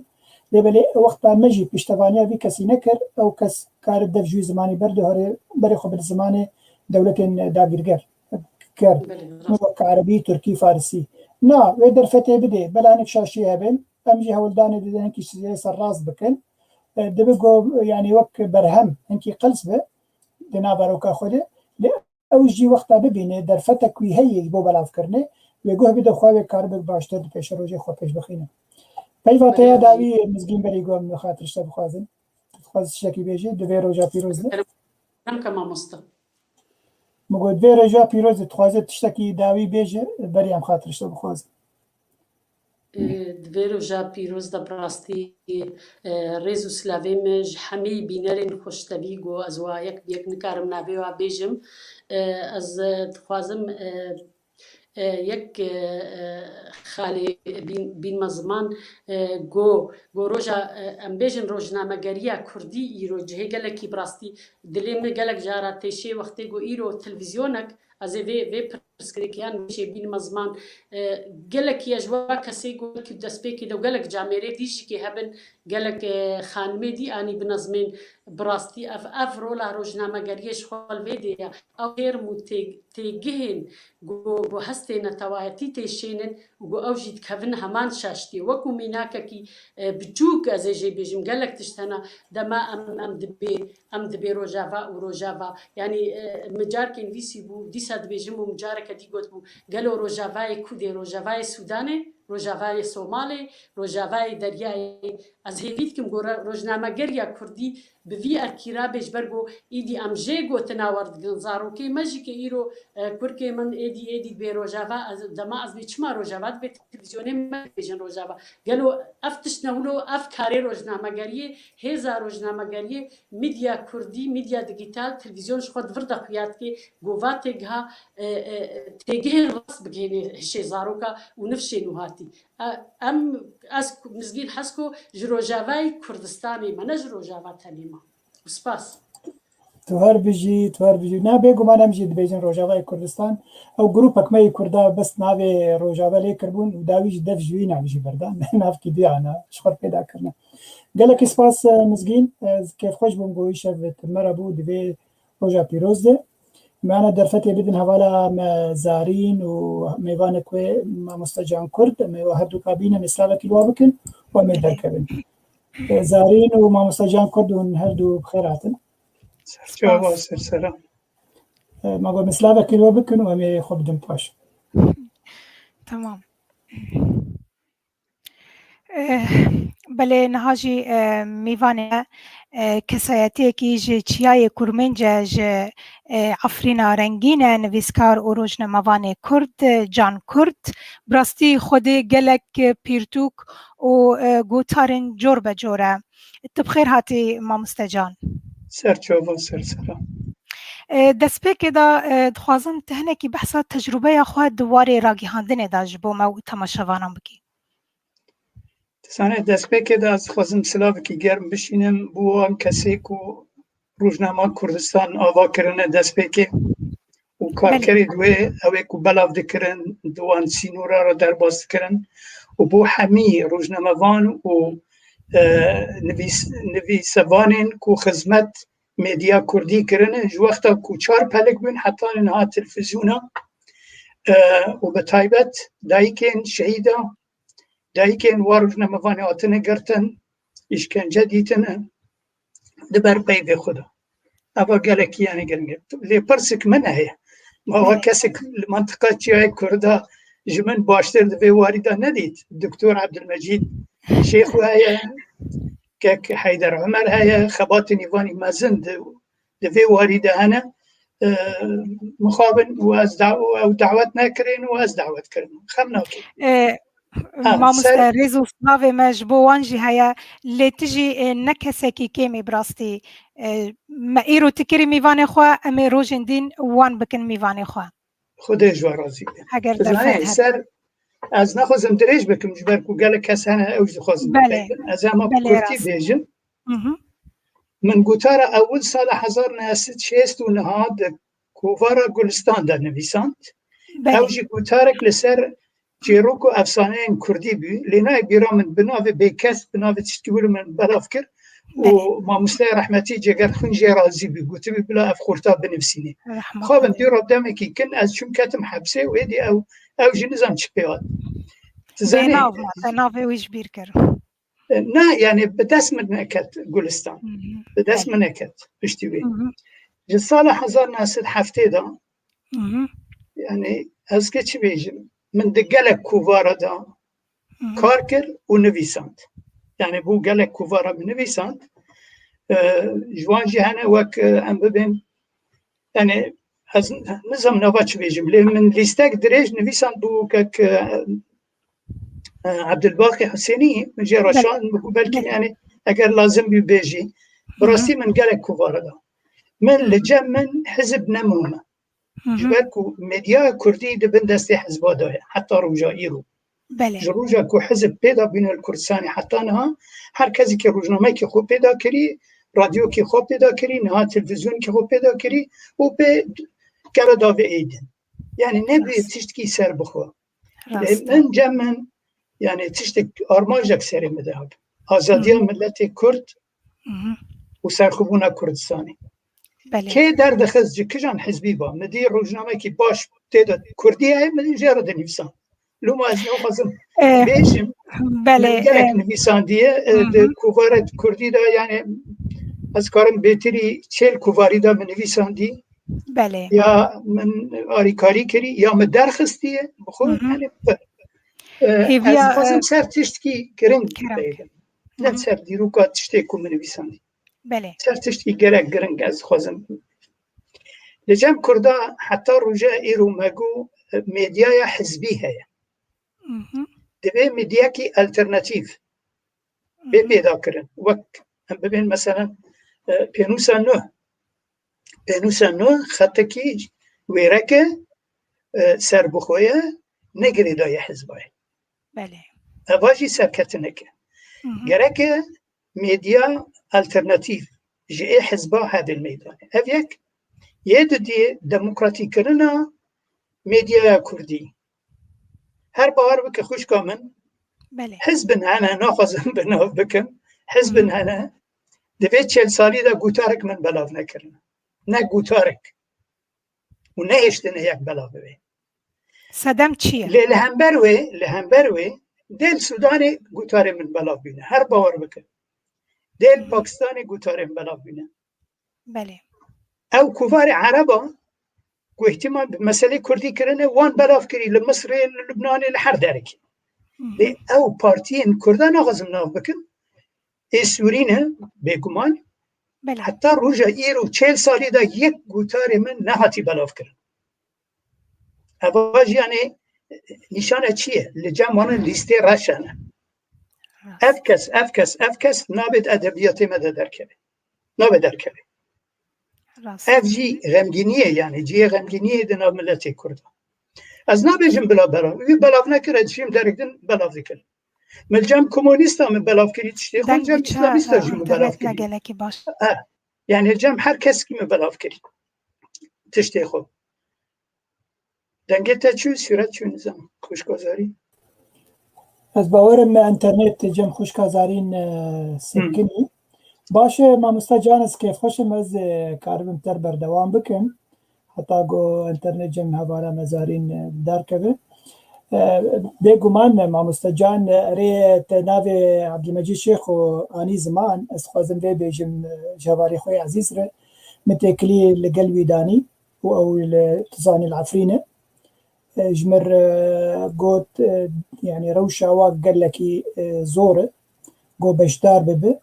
وكي نجي حتى ما فيديو كي قو قيد بكو جمر بشي نجي قال كي بيز أحمد بو جمر فيهاوي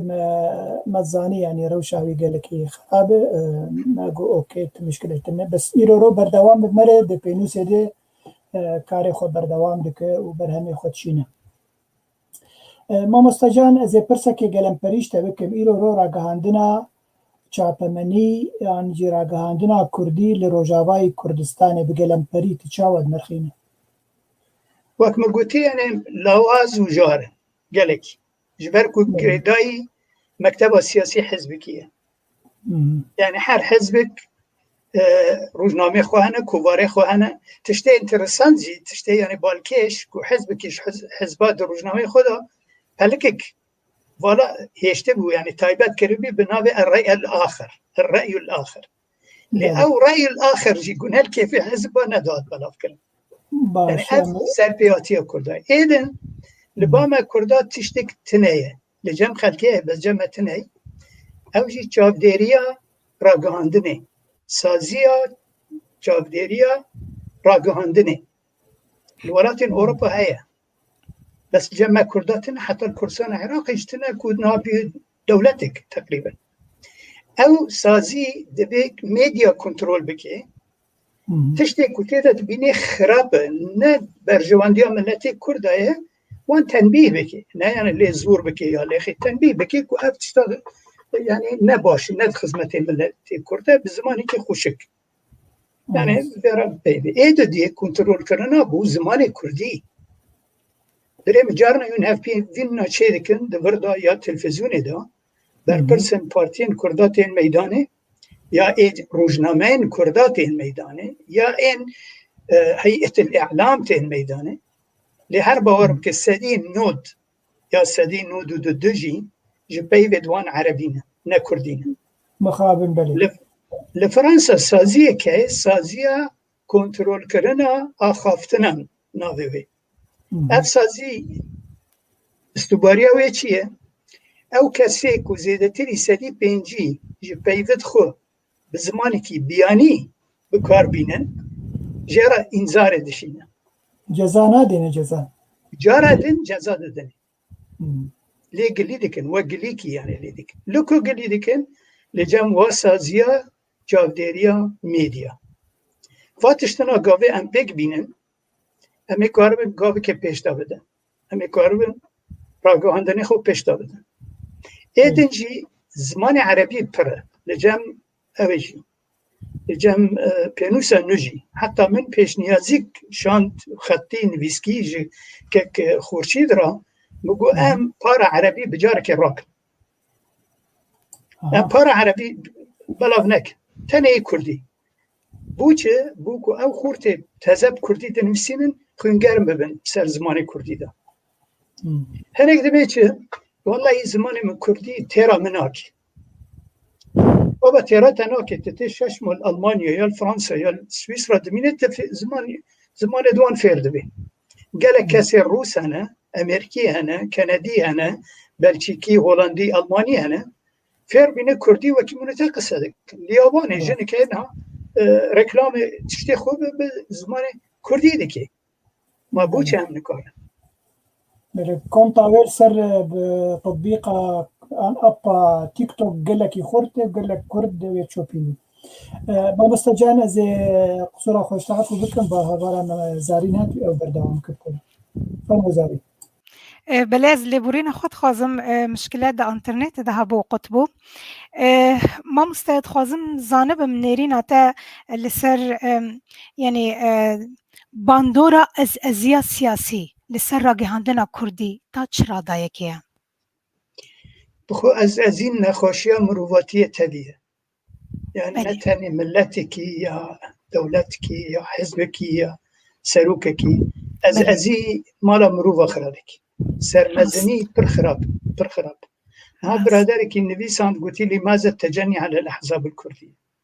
من نتجني از راستی که بيجم راگاندنا كردي دبن دست حزب كردا دا کس نکار به این کار بکی بله جمرا ببینه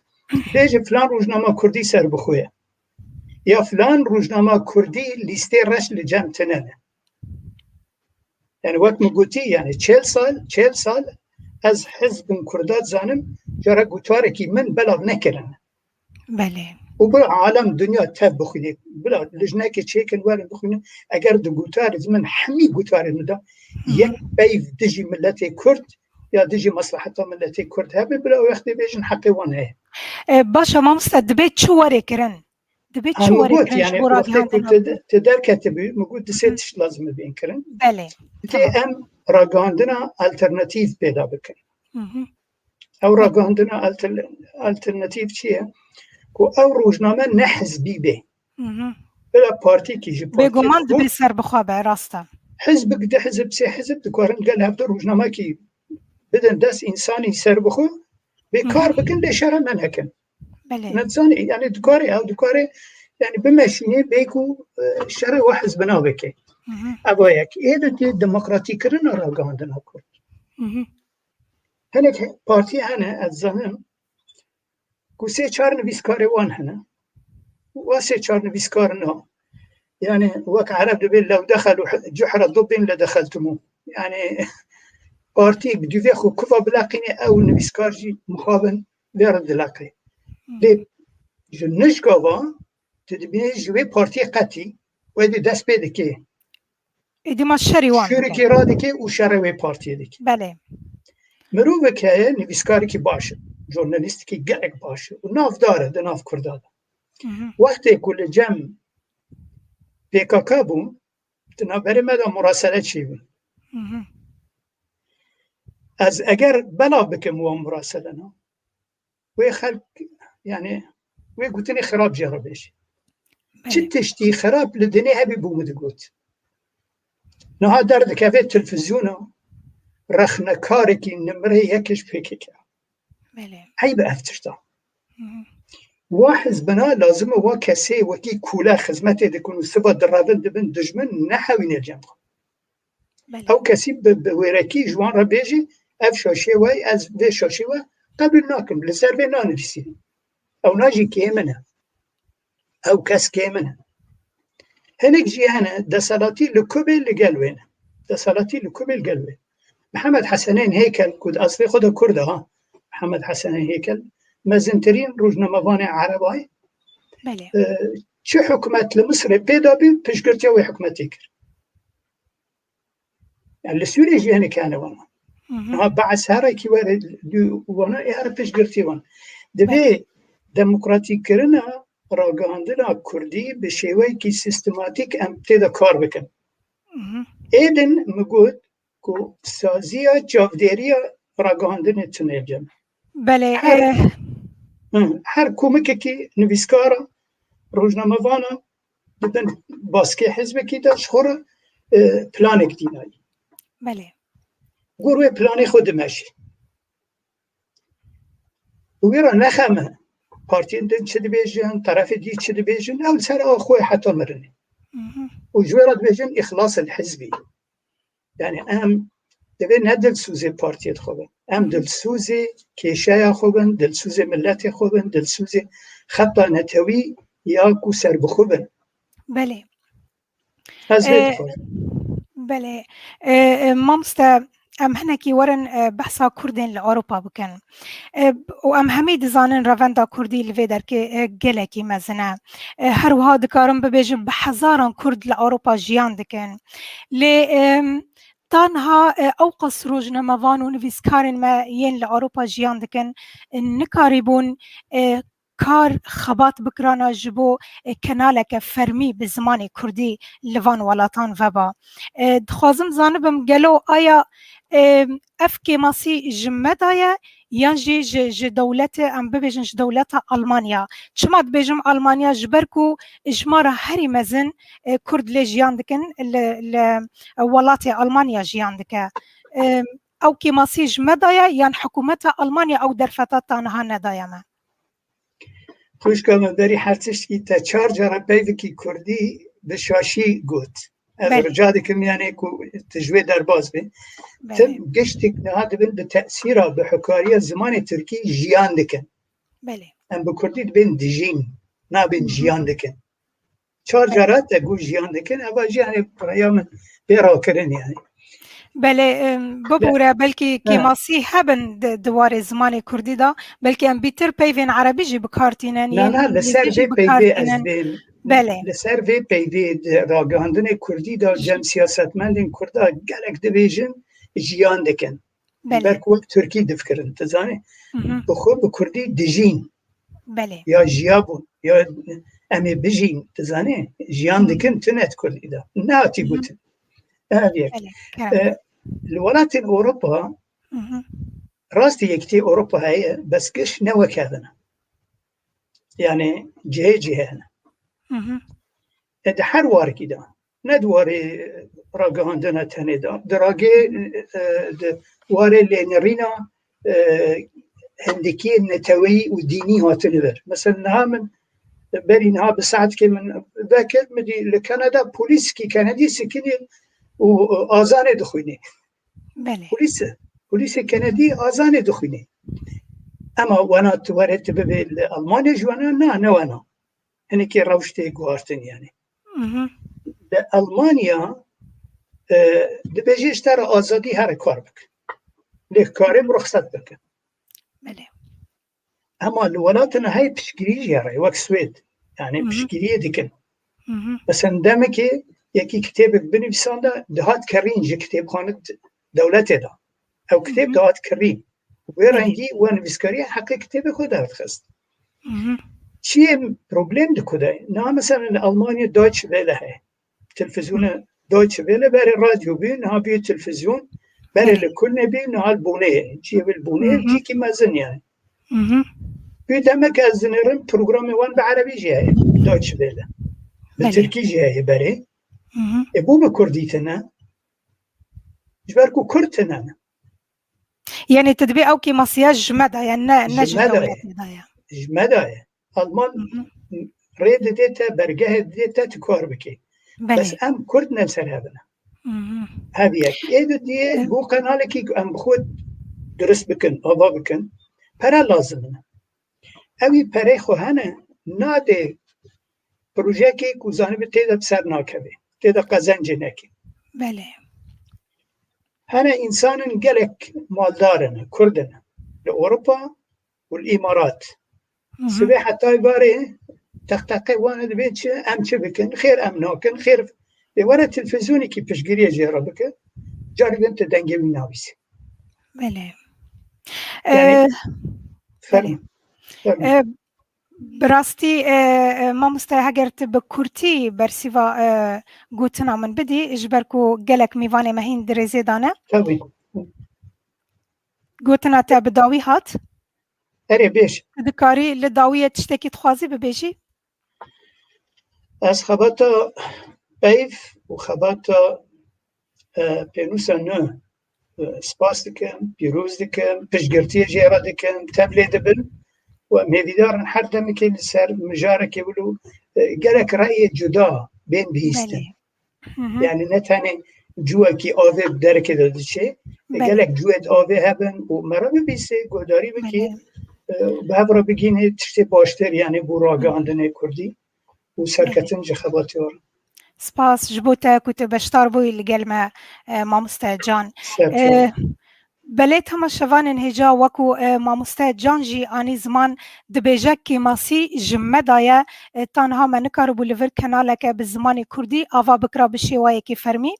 از هيفي دارم دروجين بيشتا وكو چه نویسکار چه روزنامه‌وان بکاربن کارو خباتک لسر وی خاله بکن و ام کاربن کنالک کردی بشوایی کی فرمی لوان ولاتان جی آوا بکن قالك سپاس زارين جبوتا وجبو جان چو براسي قالك تشتهبون مكاري بودو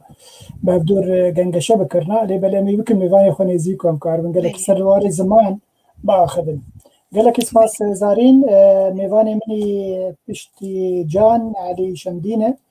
اللي مسركراني ماموستا علي تبخير هاتي مايكا تقرتيه دنجي تقرتيه خير إبار بخير ماموستا علي تشاوي باش إن شاء الله والله باش سپاس رجاء كتير لواو تماشباني وفي روز دكم اسلام جاني وكسين وك سربازي ون يعني ندير مجهول دوي صدو بيستو سي صالية بيستو صدو بيستو سي صالة دا يعني نيزيكا قرنك وربكي سالك وربكي نفش بدون نفش دا وك جندية مجهول وك سربازي ون دو هفدا خوات كرن دوي ريا روجنامة دريا كردي دا حتى قهان دا في آستي حتى قهاشتا في آستي جبور حيواناتي ريز وسلاف بله سپاس گلکی ماموستا علی بری از پرساش تبکن حواله ما خالد بهلوی ویدیو جمرشاندیه درباری روزنامه‌نگاری کردی از اوتام الهبدو بهدره گهدار بکن و پاش را از پرسی خوش بکن إبارة بخير سلا برج بوميفاني وحمى تماشواني والما تماشا دكن إيرو رجا روزنامه كردية وفي رجال مالباتا بدرخان پیروز کنج بر کارو کاری و خباتا و دبر زمانی کردی ده و لحمه روزنامه‌وانه گو لراستی دگرن و بویر براستی و دگهزن و وها جی همه روزنامه‌وانه رو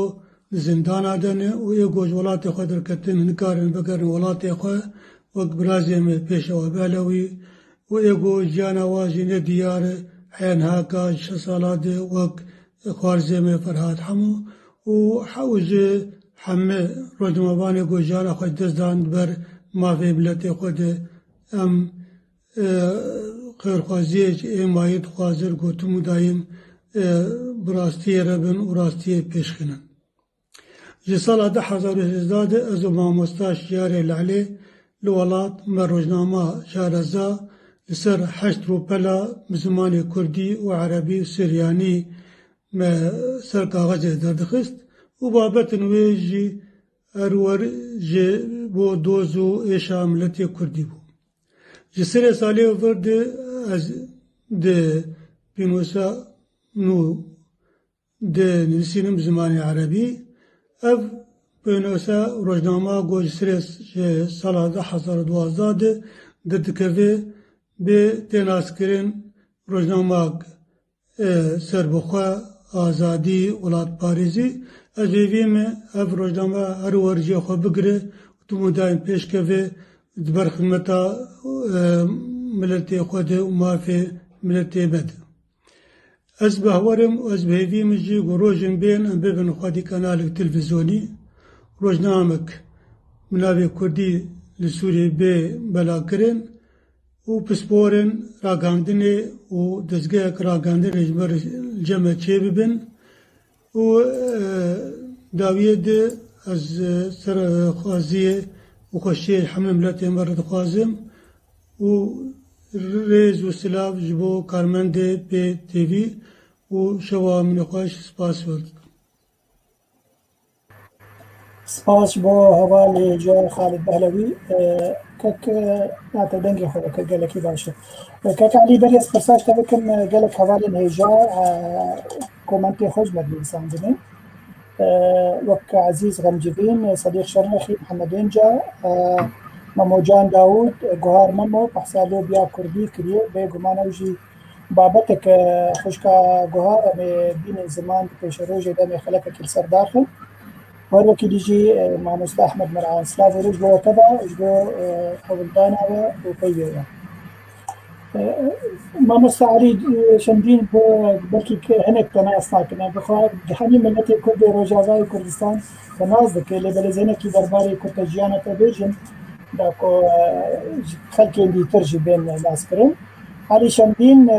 جدايد بويل باجاري قامش صار حزار ناصر التوجيه حشتا خوندنا خوك كان دزياري چاندایی مهندس زراعي زانينگا حلبه سال 1908 تواو كريه يرو اندام بيرو سياسية يا بارتيا بيشورو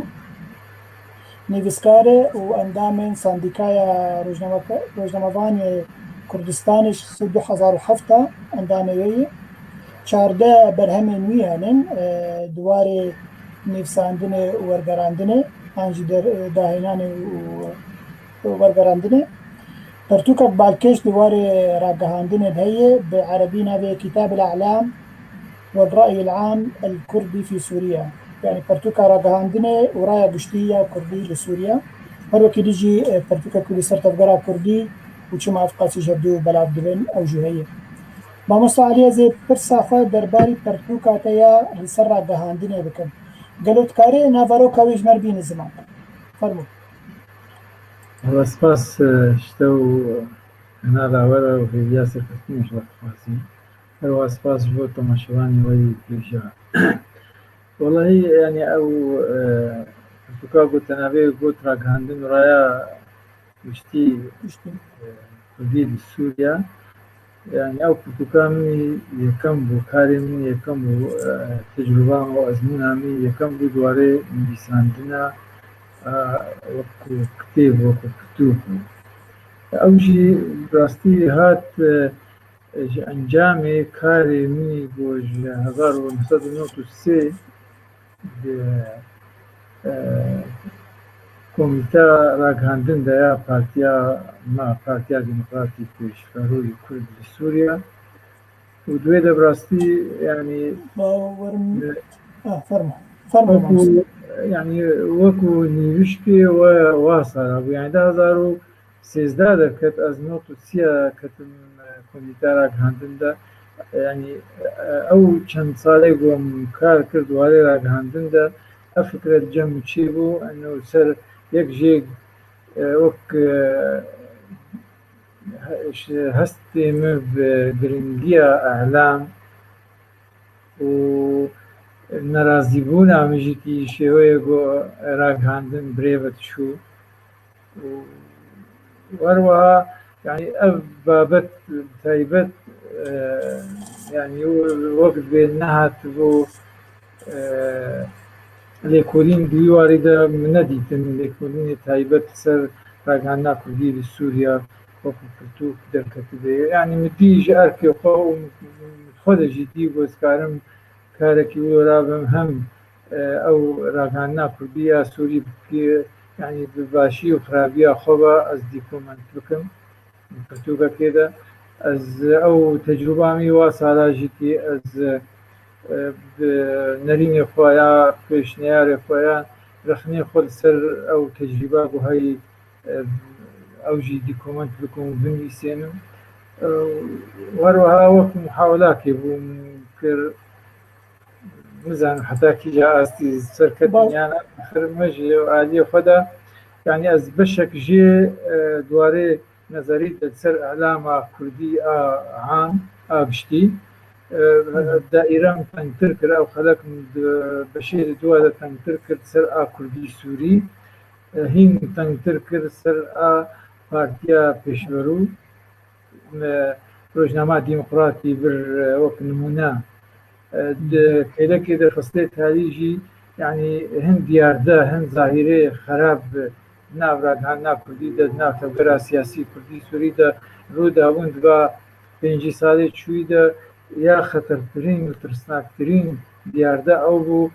بە عەرەبی دوێژن اغتیال سیاسی کوشتنا سیاسی ئەوە بۆ ینی ئێ قوربانیەوێ گەلک بوون سەرێوادا نورەدین زازا سەروێ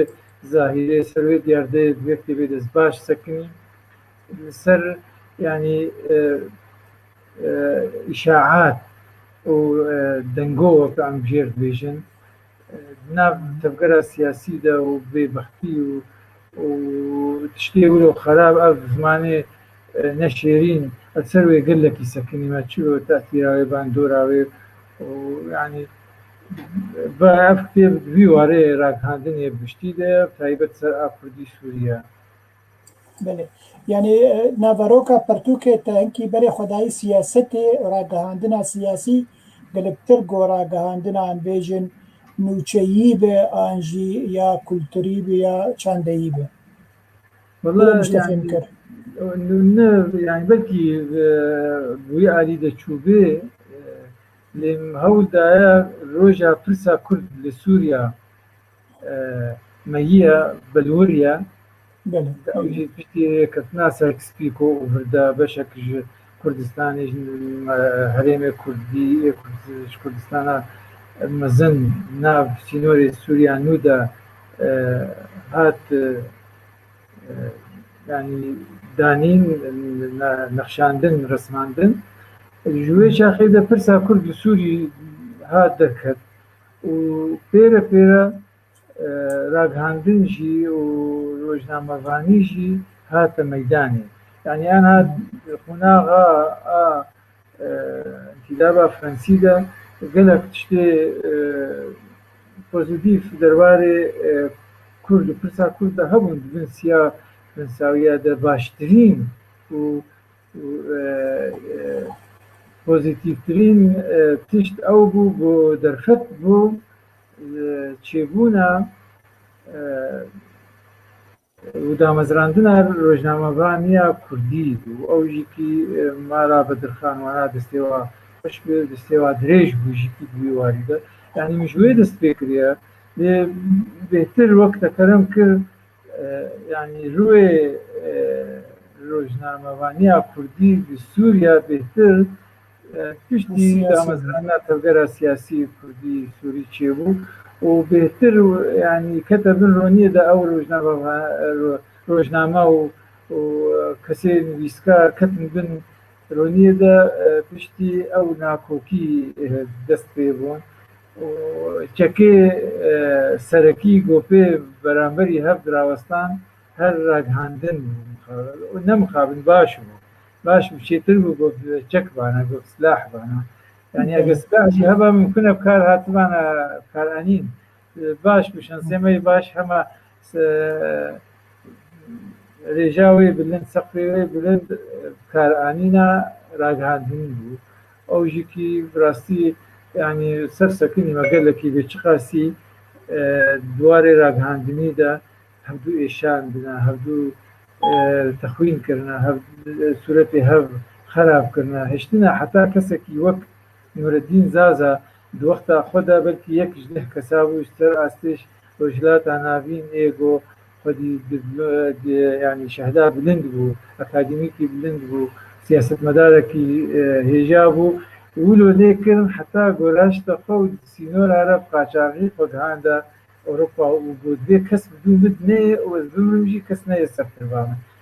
جێ مخابنیە بوو نەبتگەی چوو راستی مخابن وەڵە وا گوتنا و بەوا ئێریشێ ڕاگهاندنی مەولۆ لێکرد ینی راستی وە ینی ئێمە ئەزناتە هەبێ چما بهترم سەر ڕاگهاندن تەرکیز کرد یعنی ئێمە جەمە وەک نموناکی هەیە یعنی ئینسانی گەربێ گەلکی تەرکیزی سەر چاوێ خۆت کرد یعنی چاوێ خوا دەبێ ئینسان ببینێ زانێ چ دوێژێ یان یەکی گۆر بێ احتیمادێ بهتر سەر گوه بکێ یعنی بەلکی کەسێکی ناس بکێ بدەنگێ نگێوی ئێمەژی وەک دەرگەرە سیاسی کوردی سووریا وەکم گوت ینی دەریێ خەباتێ تەنگ بوو ئەو دەریێ خەباتە چەکداری نەبوو ئا دیپلۆماسی نەبوو ئازاچی نەبوو هەر تەنها دەرگەهێ سیاسی بوو ینی دوێدا بڕاستی شەهدەبوونە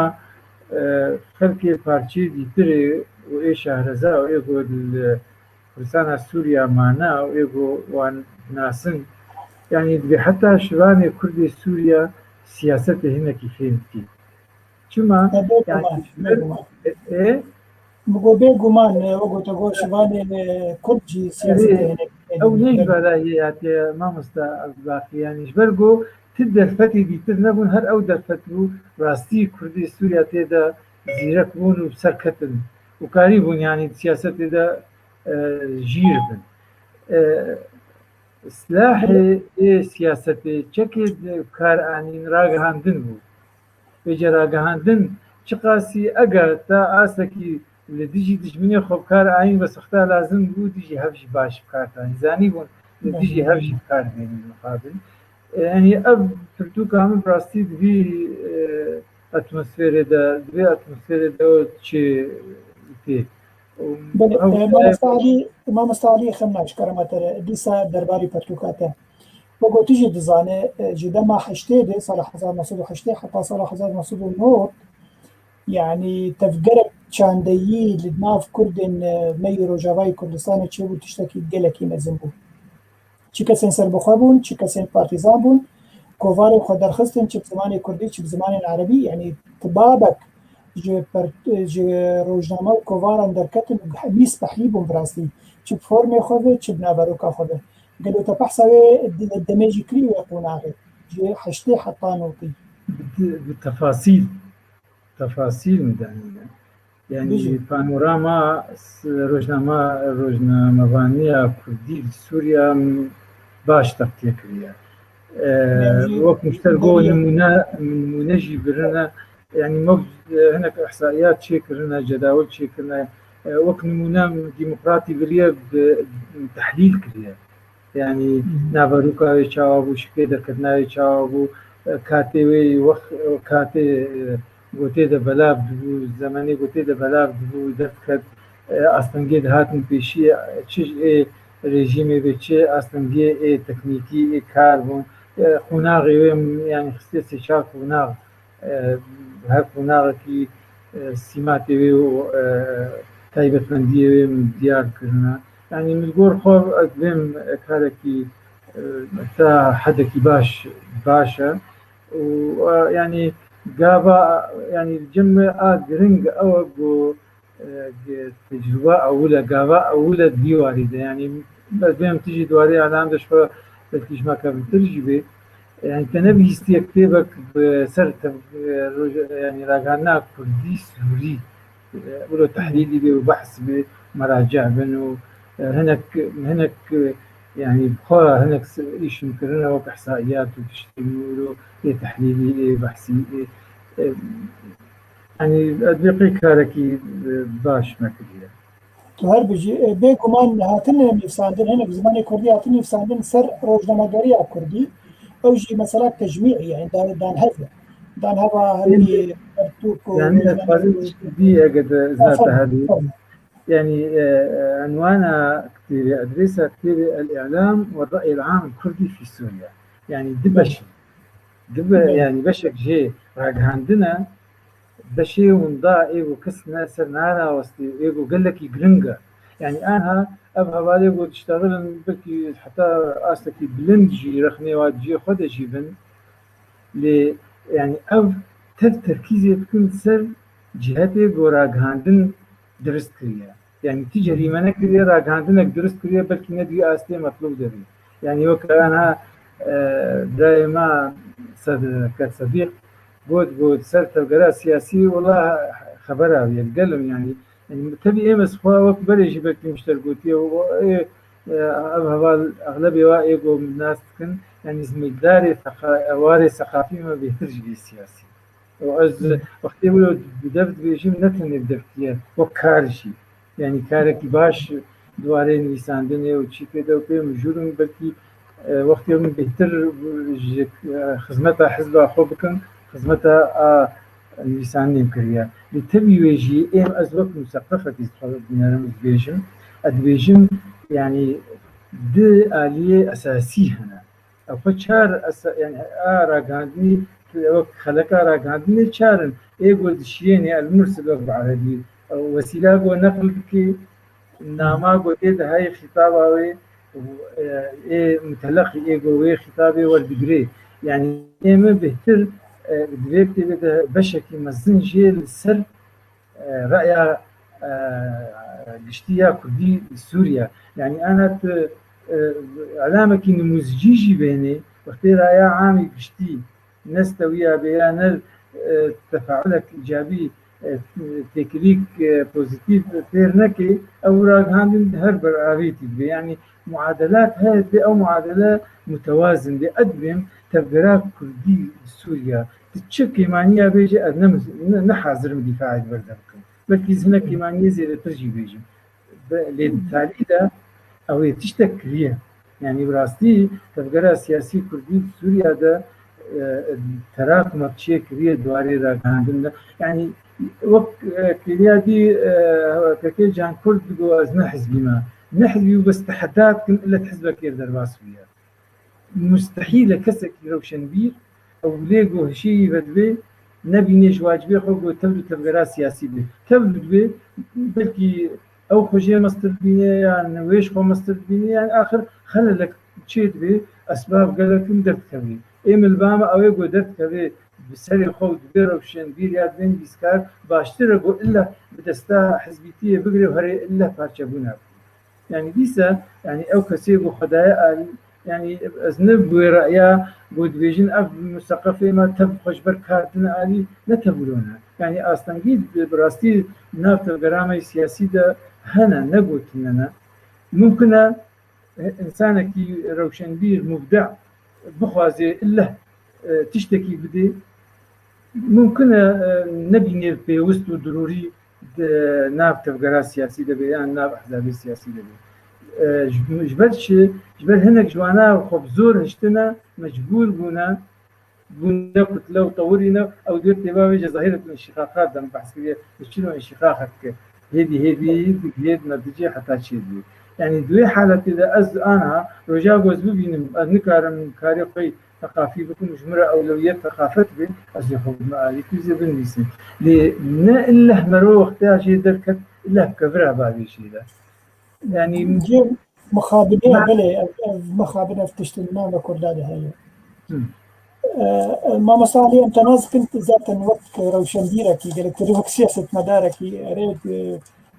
كادركي بيشي جيد بارتيا خديلي بلي أن حرتم التدرن وقتني بسكاركي وكيكي زعنا روشنبيرك طيبة بشار دبر هم الدجي يعني فرصة يا داوي أبي ما مصالي أجر أن شابمنيا كردي بقلم بري يا كردي مي رجعوا بنرخيني بتشرنجي ليدنا فرنا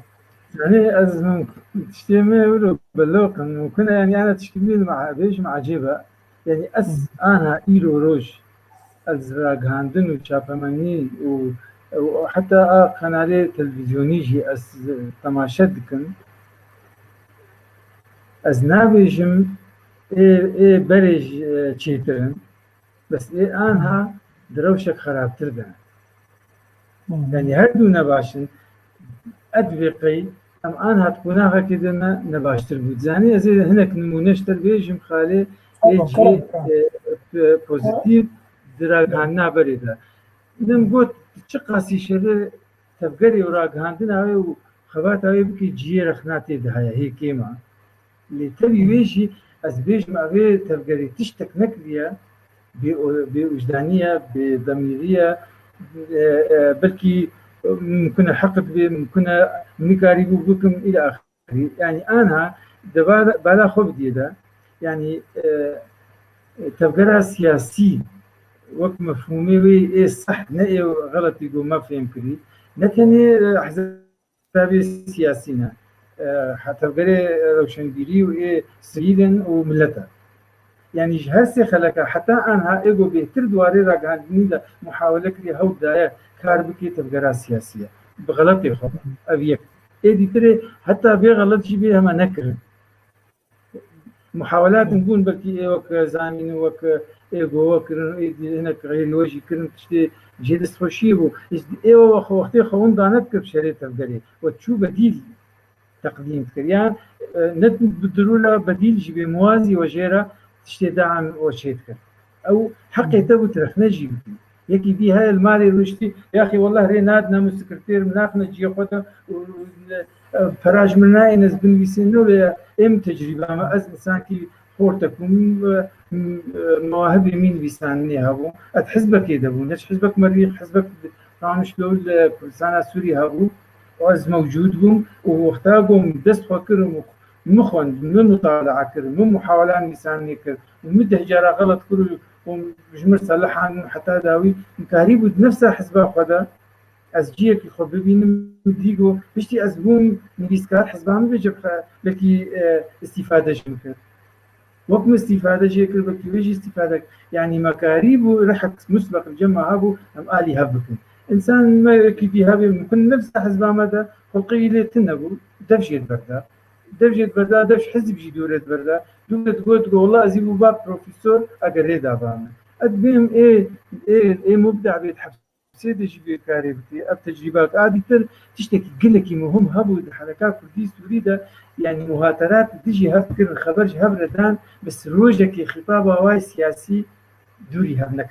بالا خد بدي اقرا دراسه سرچكري كاك عبد الباقي يعني خطابه سياسي كردي ايه هري مدقوم متطرف وايه هري مساوم خطابه واناك يكوي وابتشكي قلكي مهم بو يعني بينجي صالح شويده تشامل كي قرابة يكي قبتشكي مجول وسياسته تل أوروبا كي قرابة إيجو مهتم بابون ملفيسوي ونافخ كده تبغى ما كرت شو سوريا تخازن وش تربية دوسي شا وهو غلط كي زيادة أو تشتكي دينا بلا يعني توحيد خطابة سياسي درباري ما في كرد حقوقي ووضع يريد سوريا ده قل لك زلال موحد جيبو إذا هد حزبه هري تجي هبجي وكهبد قلت مخابن أنا نولة يعني أنا الحزب كي الجري تمثيلها كل بسوري الدراسات دهسال شيء نزعني تخازي نحاول مثال بين التفاصيل مع إنه إعلامي هري متقدم وهري متطور للجماعة أدبهم حركات كردي تني كارب خطاب خوفيك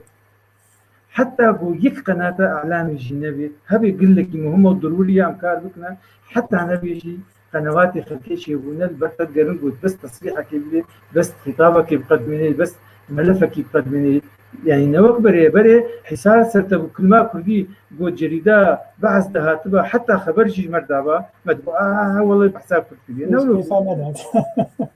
الآن ما نولو أنا يعني أزمة يعني ناطقين بنابي تفكير سياسي ويجو سر قنوات حديث زيادة بني خلفي وتغذية بكم بملف كردي سوري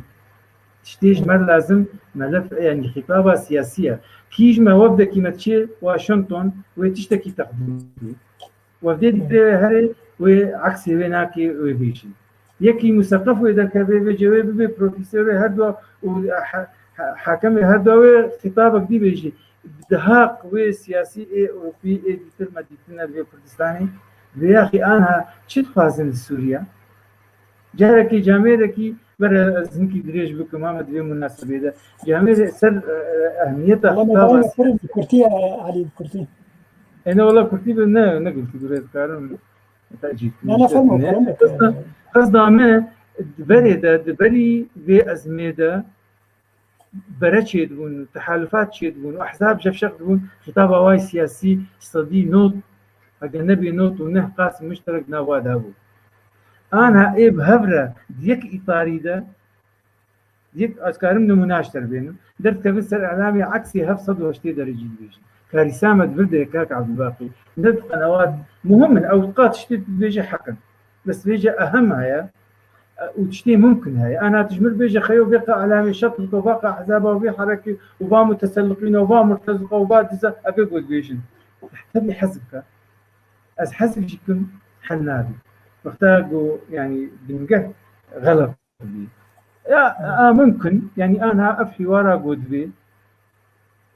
يعني بدايتك قلك باشا وباقع نقشية جارة سنتين خطابك مشترك دركبي وفدك مشترك هذه مرجعيك مشترك هذه يجي أو مرجعي بيجي تيجي تدري كذا كانوا أزبط هذا تيجي كذا كأيك تنبوربان نبي الضرورة سياسة مدارج بي إذا بدهم مسؤولين بما تبتدي متمثل مجرد أو إنجاز به ويكسر أم تحالف ما تأسيس كرب نوطيدا نوطية كذا أم صارتي بهبر نمان أجواء خشبون ماركسية معسكر اشتراكي هيربي أو صراعات الماركسية نامد نما الكردستان العراقي يجي هردو آلية رئيسي بهبر حكومة شيكون البرلمان وبون يك أو خلافات محمود كي عثمان كيجي الجمع نمان يكسر أم دندور التحالف ده ما يكسر مجلة خوي عمري وأنا باستيصال ما سكنها ما كردستان سكنها يعني ما بهار تخص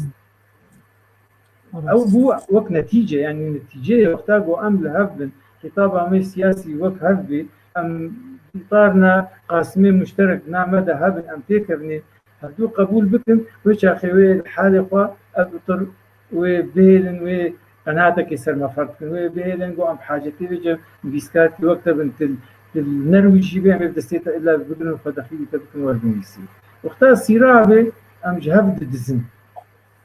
أم روجنامة فانا جهاف دزن أم حتى شتي جهاف دزن وشغين وجا أو خطابة نشيرين وأنقش يعني درأيها مدة ديسة بوتنا داوي أدبيجم يك كرد يك خطاباوي درماني باقا نقشي وراسن أبي قد بيجن تب راس بيجن بس درماني أبا نشي كرنا قناتك بقوة ويانا بقوة قال لك سپاس مامۆستا علی شەمدین گوتبوو میوانی پیف تیوی دوێ ڕۆژا پیرۆز دێ ئەم گەلکی کێفخۆش بوون بە پێی بنتە قال لك سپاس بۆرەژی لۆژی پیرۆز بێ سەرچاوە ئەڤالێن هێژا کۆمەنتار گەلێک ژمەرتێن سلااو و ڕێژ بۆ کەک محمود ئەیوب خوشکا هێژا شێرین وانێکی وەروەکی دیژی ئەحمەد محمود دپرسکردبوون ئەمێ پاش پرسێگا vegrin سمعنا هوالا خويا هيجا زارين جيبين السركراني وكيدي جي هوالا ما يسرا بخيراتي قال لك بخير مع مستا رجعت قبول ببري حرشتي ودجنا قال لك سباس مجور عكرن گلکی باش روژا مدریه التپی روز به دنگه تگرتی زاری دنگه تگرتی بله برم خسته پاش خودم دنگ بکری از باورم دنگ بکری بله يسرا خانت باشي قلك بخير زارين ترجعوا تقو سباس تقو از دعا عندك ما بقول خدي دعاء تقبل بك ان شاء الله دعاء خير امين باشه ازو زارین امی هر یک جمعه بپرسه که اشتبکن میوانی ما براسی دکتر رضوان بادینی درباس بو نزاد شما درکت از بیدارم گو دنگی مت که درباس به او جی میوان کی می اینکی باکس تیج می هیچ میگم نبی بیجن قرابو درکت از بیدارم جارد دبگره باشه یسرا می اینکی درباری سربورا ته تبو سرنویسرا کووارک کردی لهندری قامشلو بتخوازی تشتکی درباری به مسئله اجمر بیجن بله گوگ از سر رولا خوی را گندنه از بشتغلم یان از سر روزنامه‌یا انجمن تنه از بشتغلم آزادی تکارب گلمپری با خود و تایبتیجی سروی کاروبار وقت سر دیویسر سروی کووار انجو روزنامه تجمر باخ بله معلمی بسکه برچه خبید مولا علمان دیه جختي ما تنسى من بسكيج داتينن بلي از دسبيك روجنا ماجريا كردي اللي همو روجنا بانان اسبيروز دكم واللي همو كارمندين بيد اسبيروز دكم روجك جي شهنازية يقولوا ام ببینن سرکفتنا ما دواری راگهاندنه ده وقت کرده بشکل به آوایکی گشتی گر امبیجن بله مش 2013 دم کاری راگهاندنه کر از وقت کمیتا راگهاندنه یا انجمن خواجهیه تخا غربی ده دسته که مکار کرد دوره از بوم وقت سر نویسرا مالپراتوره یا دنگي كرد شبكة صوت الكرد سر استحريرها ويبون وك مال برك وك موقع دي سالا 2013 تا 2015 2018 ببوره از تبلي كوميتيا نفيزغها تشان وراگهاندنه یا انجمن اجتماعی کردی از بوم جوی دمیده از بوم وقت سرنویسرا روزنامه انجمن بزمانی کردی رئیس تحریر جریده انجمن بوم بزمانی کردی بتایبت مدرخست بلی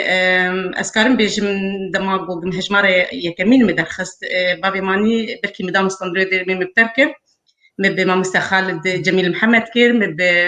سيف اسلاف رزي مجير بهدر استمر او شيء الكار هناك بمر جبر متخص بتشاواي ازي تشاوا اي كمين ازي درخين براستي از بيجم كاريم بو ناجر كمين بو مي روجمايكا كردي بتايبت مدرخص وبتناخوا ب دستياري ببرغو جهبه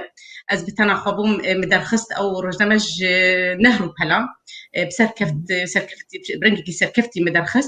دوفراد يا يكيف دوا وادم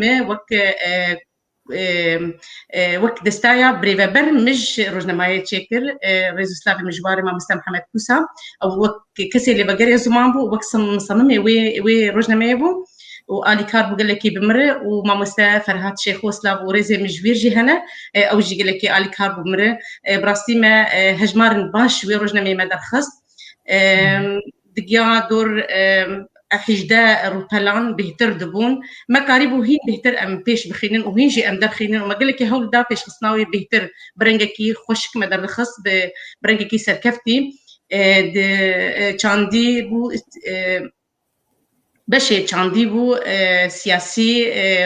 روشن بی چاندی جواکی بگلک بشانجی ما در دخست تام بشه زاروکا جبه داوی مخست بو ایده ما دخست ما مستر محمد کوسا او علی کاربو گو بشه زاروکا جی داخله استران زاروکا تشن زاروکا جی که در باسی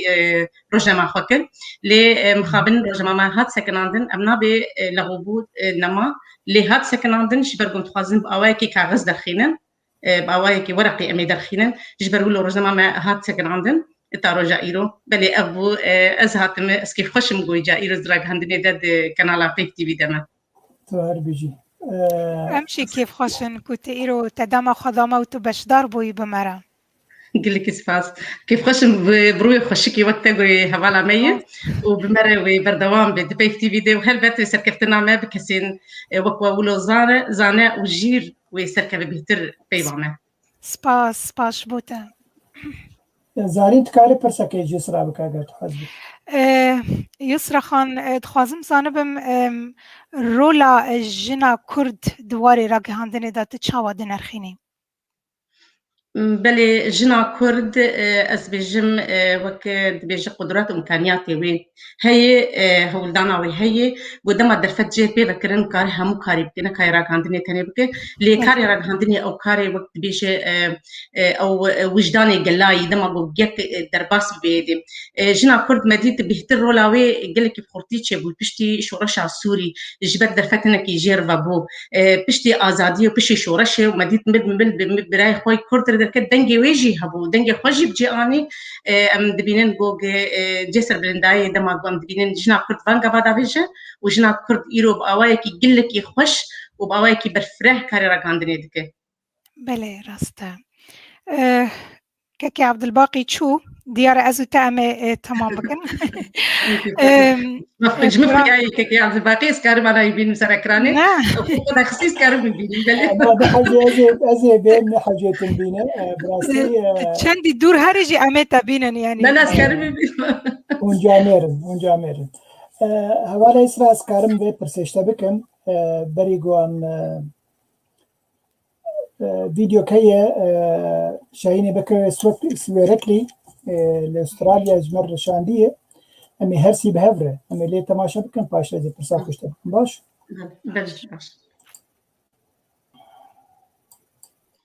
دما شاد بيت هيفي دارم هندنا فرا وشكا خوش تبن كي عبد الباقي حسيني جمرا بيشنياز كربو كاز بشتار هفدتنا ك جبو آخافتنا لسر روزنامه‌گری کردی به مقابل لوی آلی دنیای دمامه به 8 ساعتان پیش دمام وایه لو ما من پیش نیاز کرد که از چند گوتنان همه به ویدیو جورا را گیریم لو ما از پردرج نکم پیش گوتنا خواهم روزنامه‌گری کردی یا روزنامه‌وانی کردی جروجا برکتنا لقاهره 22 نیسان سال 1898 به سرداری مدحت بدرخان و تانا به گمان گلکی پیش فچیه به تایبتی ده سال 7 و 8 اندام روزنامه‌وانی کردی خوجاند و وجاندنا ج اروپا برکت براستی جاری روشنبیر و سیاست مدار کرد هنکان جوان لولات اروپایی دست بکرن وشان کردی بواشینن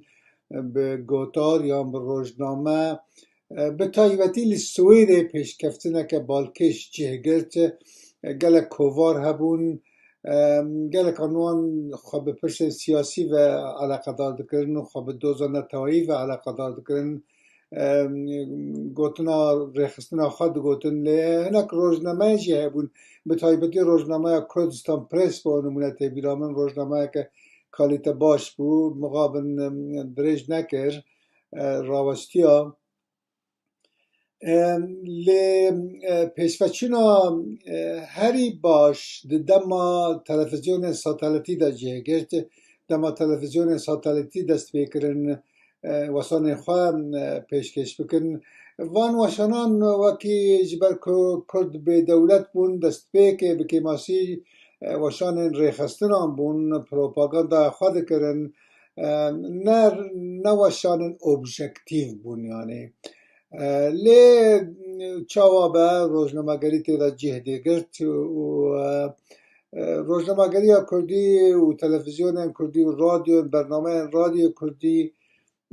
پیش ده چون 15-20 سال چونیده لی اگر یعنی هم نپر نرینی بن یعنی آلین ارینی گلکن و لی اگر روزنامه‌وانی کردی براورد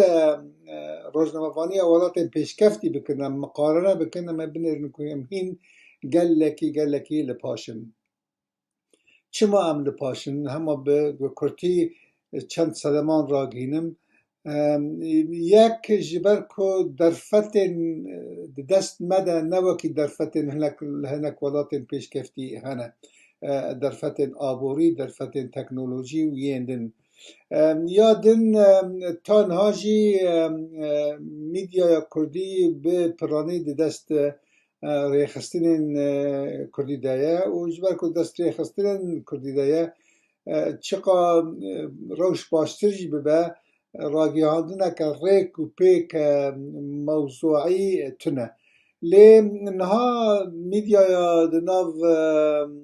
میدیا جواتی دا جیه یعنی برای اینترنت گلک واشانن معنوا واشانا پیف بو نمونه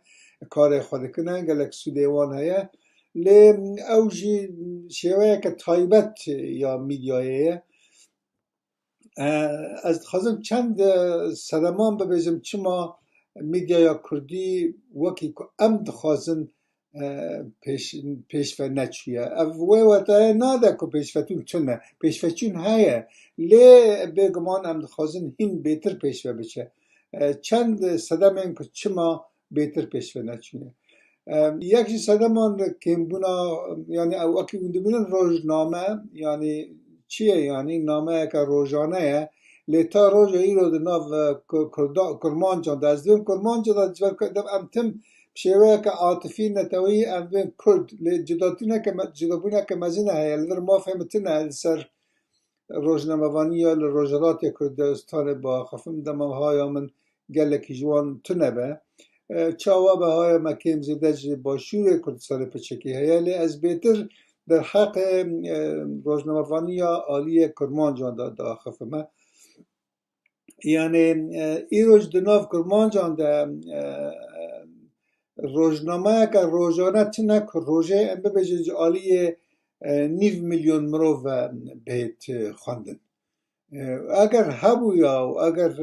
روزنامه میلیونک روزنامه با تا فروتن بگمان جبو صدمین آبوری پیشفچون جیده هبو یا لی پیشفچون اجبر که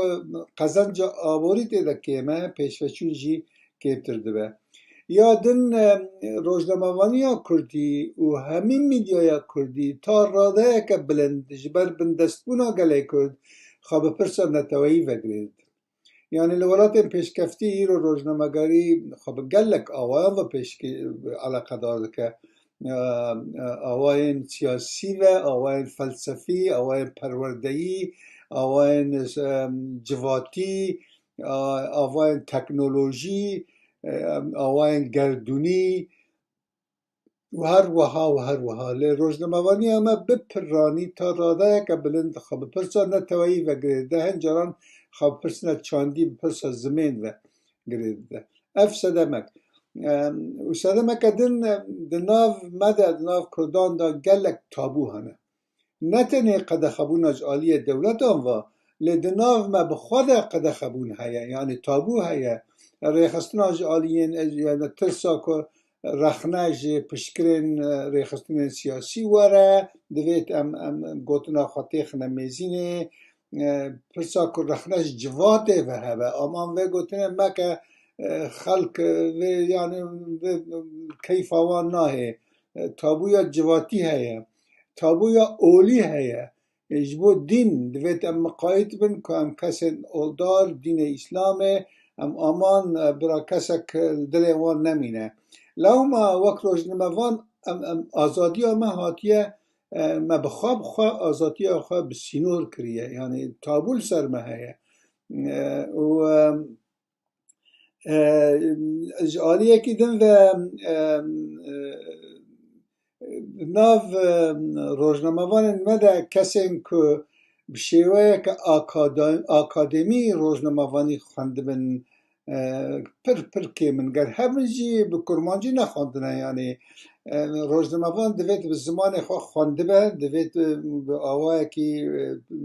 پروفیسیونال وی کاری بکه همین روزنامه‌وان همان نه همینجی یعنی پرانی آوان خواب جوان ویران جوان جنان پیش و برنه یعنی خواب پرورده کرنه و یعنی مسلکی وان به خواندن آکادمی وی نیه یعنی روزنامه‌وان دوید 3-4 سالان بشه زانینگه که ببر روزنامه‌وان و بزمان خواه بخوینه افجی ساده مکدنه که پیشفتچینامه بسینوره جه پیده یعنی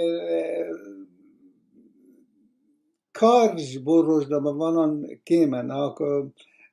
ام زانینگه ما هبونا خلق بچه 3-4 سال خودی که تا زانینگه بزانی بیاد ما در کودم و موچه وی معاشوی باش به پیشفتچون جی جیه بگرتا او هنک سده من بگمان و سده من دین جیده هنه ببخشین از زود آخف ما و از کرد برمجبر که عبدالباقیج مرا گو برا 3-4 خلق بن 3-4 دقیقه بن و از باور دکم نوها و باید دو نه خلقان ده از جوار سرکفتن هیوی دکم و هیوی دارم روزنامه‌وانی اما پیشوتر بچه استرالیا خاطر خواجبت خواست قال لك سپاس هجا شاهين بكر شاركتي براستي بيفاوي قال لك خوشبو جي سلاف جفر حتى استراليا جوي هنا قال لي جاميرا يسرا وزارين تشار ميفاني ممانن دكتور رضوان باديني انا درباس استوديو بو ودركت زي بدارم بقره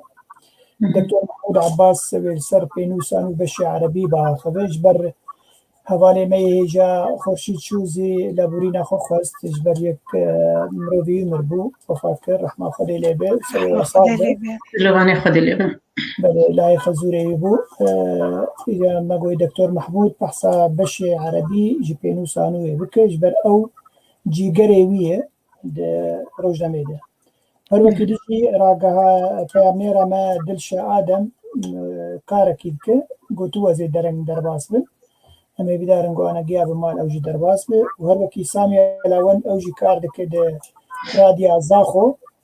اما بدارن كاري ويج درنگ خلاص به قو خلاص به اوجي درباسي استوديو به پرسامه اسراشتا ابو توك پیاميري روت پیف تي في كار دكه گوشتات خواستن ام پیف تي في پیج بخن چه هزر نجمته هنن قو اف پیف تي في باشتر ببه خلق باشتر ما بنارم بشوبين فرم بله ما مسته برساته مرو گرید ده براستي براستي بلكي بهتر تجربة الجمو بهتر هبه بهتر ونصير بي اواي خبتي بن ليدا ما بوقتم بك برسا وينا از نظانم ازيت شبيجم براستي او هيفيام او مقاربك قنالك تلفزيوني از کارم دام استندنی بلکه از بکم از کارم بیشم به حکومت هریما کردستانی گو از بیشم وانا از امتخوازن ام قنال خوب کن قنال که تلویزیونی جبر ام کارو خبات عمه ایگو دی شوپینه و ببینه گو ام همبر قنال که مزن ام کار دکن و کاری ما بخورتیه کارمند ام پیف تی وی به دور 20 کارمند آتی ده آلی کارون تیت کار دکن جه کسین سر کنتروله کسین پیشکشوان جه دستایا سروکاتیاوی هیئات تنفیزیاوی مکتباوی آت تنفیزی ام دبینن گو رول قش سرهموان بلاكري هركس وكارك وهي ام كارك مؤسساتي ام كارن بيجن ام دكن بيتر دخاز هم بلكي اب از كارم بكم قنالك تلفزيوني ليغو قش دست مبي او شيء توهر بيجي دراسي بهزرا ما هي كو بيشروجي بكنالك ساتلايتي ام هي بدار گو تکلیه باجی حکومت هرمی هیویا محمیانه بله كاري ما قال لك هي كاري ما وقت بيف تي في ام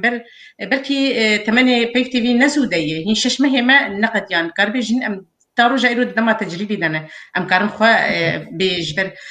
ليه كاري ما هم بل ويل شش ما هي وقت كاركي 6 صالاية لغور غوغ برنامج ما يزنجين برنامج ما يزنجين ميفاني ما امبري خدن كيجان ميفاني ما كيش جيريز قرتني كسي غوغتين سر كانال ما آمدد بن لي دما غو ام دبيجن اف كانال يكتيار بشتي نيفيسكار روجا مباني كرده او تجاري نابون الباواتني وتم دبيجن ام آمدن از باور مبري خداي كيجان ميفاني جي وآمده بوي وحاضر بوي جبرولو كاري ما يزنجين وبهولدانا ما وك هفالتيان ما بهبره تندري في كانال دوك بيكيب وك كارمدن بايف تي في حسكرنادنا مده رزقرتنادنا مده از بيجم وبيتر او ريا بيش خستني يشمره وقابي كلكي باش ما افيتن ادفانشش ما هذا جبرولو ام خد كيم نابين ام خد بينن هم بر ستلايت كي انا كا بله راستا قالك هواي الإسلام اشتركنا شنو الإسلام ولو وقو بيجن هوالي من ديار جمهوري ويا قالك ناولا الجمهوري وكيش اي تبعي جاد ما قلتين او هفال المبون بحبره بون بلكي سر جروبين زان ازرباس بو مجبر ولو ما تنا بيجي اسكسك حسكري ما دنافا ملتا كلك سباس فكر بعد ليتي مظن يسرا خمبري خاطري خوشتا بخازم او بخا برسك جمن هاتو بكرم براستي لي ازوي برسي اجوي برسي شتدكم دريا كومنتان دا كسكي داني بو هابونا جني دنافا راقي هاندني دا بستايلي ويا بلي اكثر تتشاوى فيا كده نرخيني يعني بأزمونة بكارو خباتي ويا يعني بالشكل ويا بستايلي ويا هل دماغو جمع خديت وكي برسم كاري سياسي جوك عندما انجمن اجتماعية كردي بوم عندما امين داريا قشتي انجمن بوم از انا نرى انجمن اجتماعية كردي الاوروبا بلكي ام بيش دواري سياسي دي افري نتاز بيشاجني جنجت نوك پروازي از نابش من دواري سياسي دي واز دي سد بيجن بيگوتني جبر مناديت او جنگها جهه برياري جني برخدا جني كاركر جني نخست کو پرواز به دواري سياسي دي خص خدي كارو خدي خبات بو خدي رول بم لي ابدا فت تم بيشاجني تيغرتن دواري سياسي دي ما قلتي تارو جايرو جنا منبويه جنا كرد نبويه جهه برياري دي بارتيين سياسي دي يان امبيشن دي وك انجمنا امي اجتماعي كردي ام بينين ما مستخص فدما جوجي جهه جهه سروكاتيه مدي بتشقا غابا بيتن وتشقا رولا ويهبو جبر دفت البرفبو لي دوار راكاندي دي راكاندنا سربخوا مدي جوجني جن ارغا بابيج جن پروازي جن خدي كارو خدي خباته جن خدي رامان دخوازي جوا رامان خوشي كي بدي خوياني دريا راكاندني دي دخوازي جوجي بينوسا خا بدي خوياني دريا راكاندني دي دخوازي كارو خباته خا درخين دريا راكاندني رم بلي انا از روبلين جياني از بيشكيش دكم برنامجي دي باك تي في دي از هولدان دم گوستم ویجنی بینم او جنا خودی کارو خبات جبو ام تم نبن وک دبیجه بن وک پروازه که تنی دراگ هاندنی دیان چی کارو خبات اگو جنی بک جن دما گو برخو بده جن او خب جيد كيجبر او ستونا ابانيا هرتشتي از نابش من جواك تاني جواك او هرتشتي جي دي برخوا مكرم بيجن رولا ماجني دي بيف تي في دي بركي رئيس قرتين شغالي ما تبع خوازم بس امر بيتر از بيجم هبونا ما ازنابي من رولا ما بركي هبالي مش مخرترن نجي ما مستعب الباقي دكتور محمود ما مستبراهيم يوسف رئيس قرتين بشار ام خوازم بس ام بيجنوك هبونا ما بيشكيشوان قناتي دم ابد دخو يعني قو ام نبروازن قو ام خدي رولن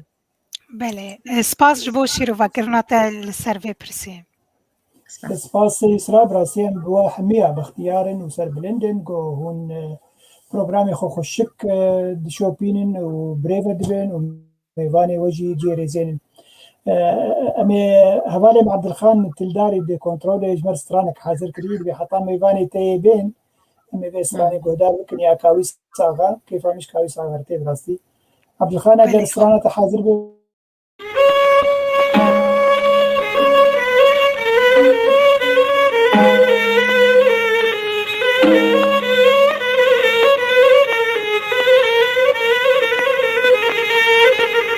ولا بالمزايا وزيج بقام للجوال الرجع بالمسياديخ رجعك نبي بالمسكة ليلي بنا وأدرات السربانا كلي قندري طافي كتشيلي بقوري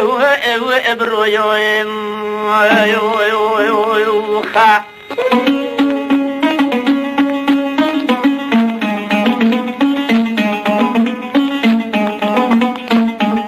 ولك جاي وزيج بقايم للزربانا كلي قندري طافي روشيلي ليلي وبقوري وبروخوزة قلبي روشي وكوب حلالي وزبيل متاك تشيت بي يميل بشريف تشاي وكرو يوم بالي روشي وزي شاندي مالاد ليل بجني بالنشابي بلك زي خسارة دني فوش مالي مخا أوزي سال وزي بكتير قريب بلارا وقلي بجنا تميم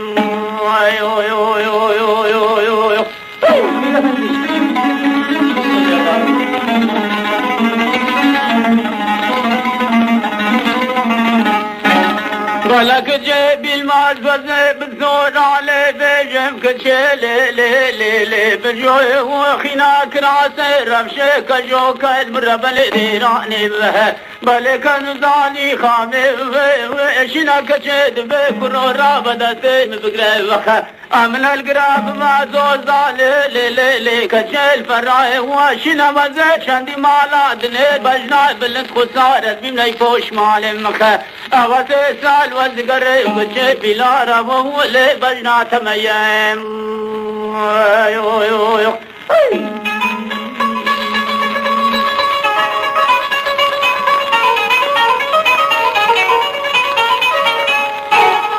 بالك جيب قادر وشي قدرة بجلي ياد ربلك تشلي فهو صار يشتعل من روشي شاياد بطن باراتك ذا هو باري هبيني قا خلقي دلال كم تشغل روشي إما يا منو بالمسكف دا ترسول لك تشربني شواي وطاري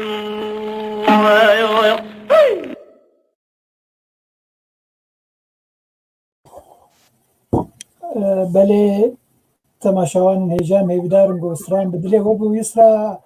وزارين بلكي افسران كي نسر دماغه بالعكس قالك خوشة كيف من قالك جسران كيفن راتن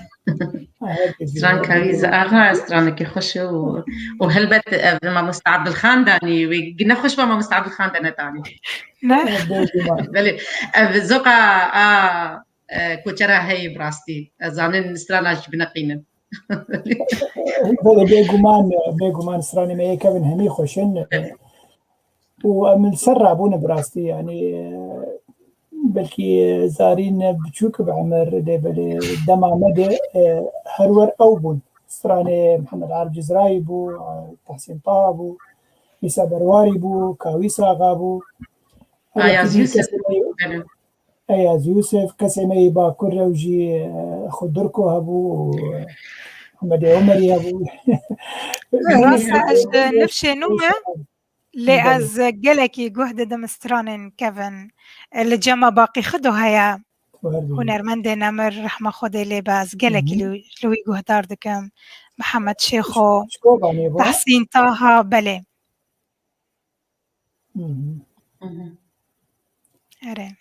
بله جلكي باشا زواورم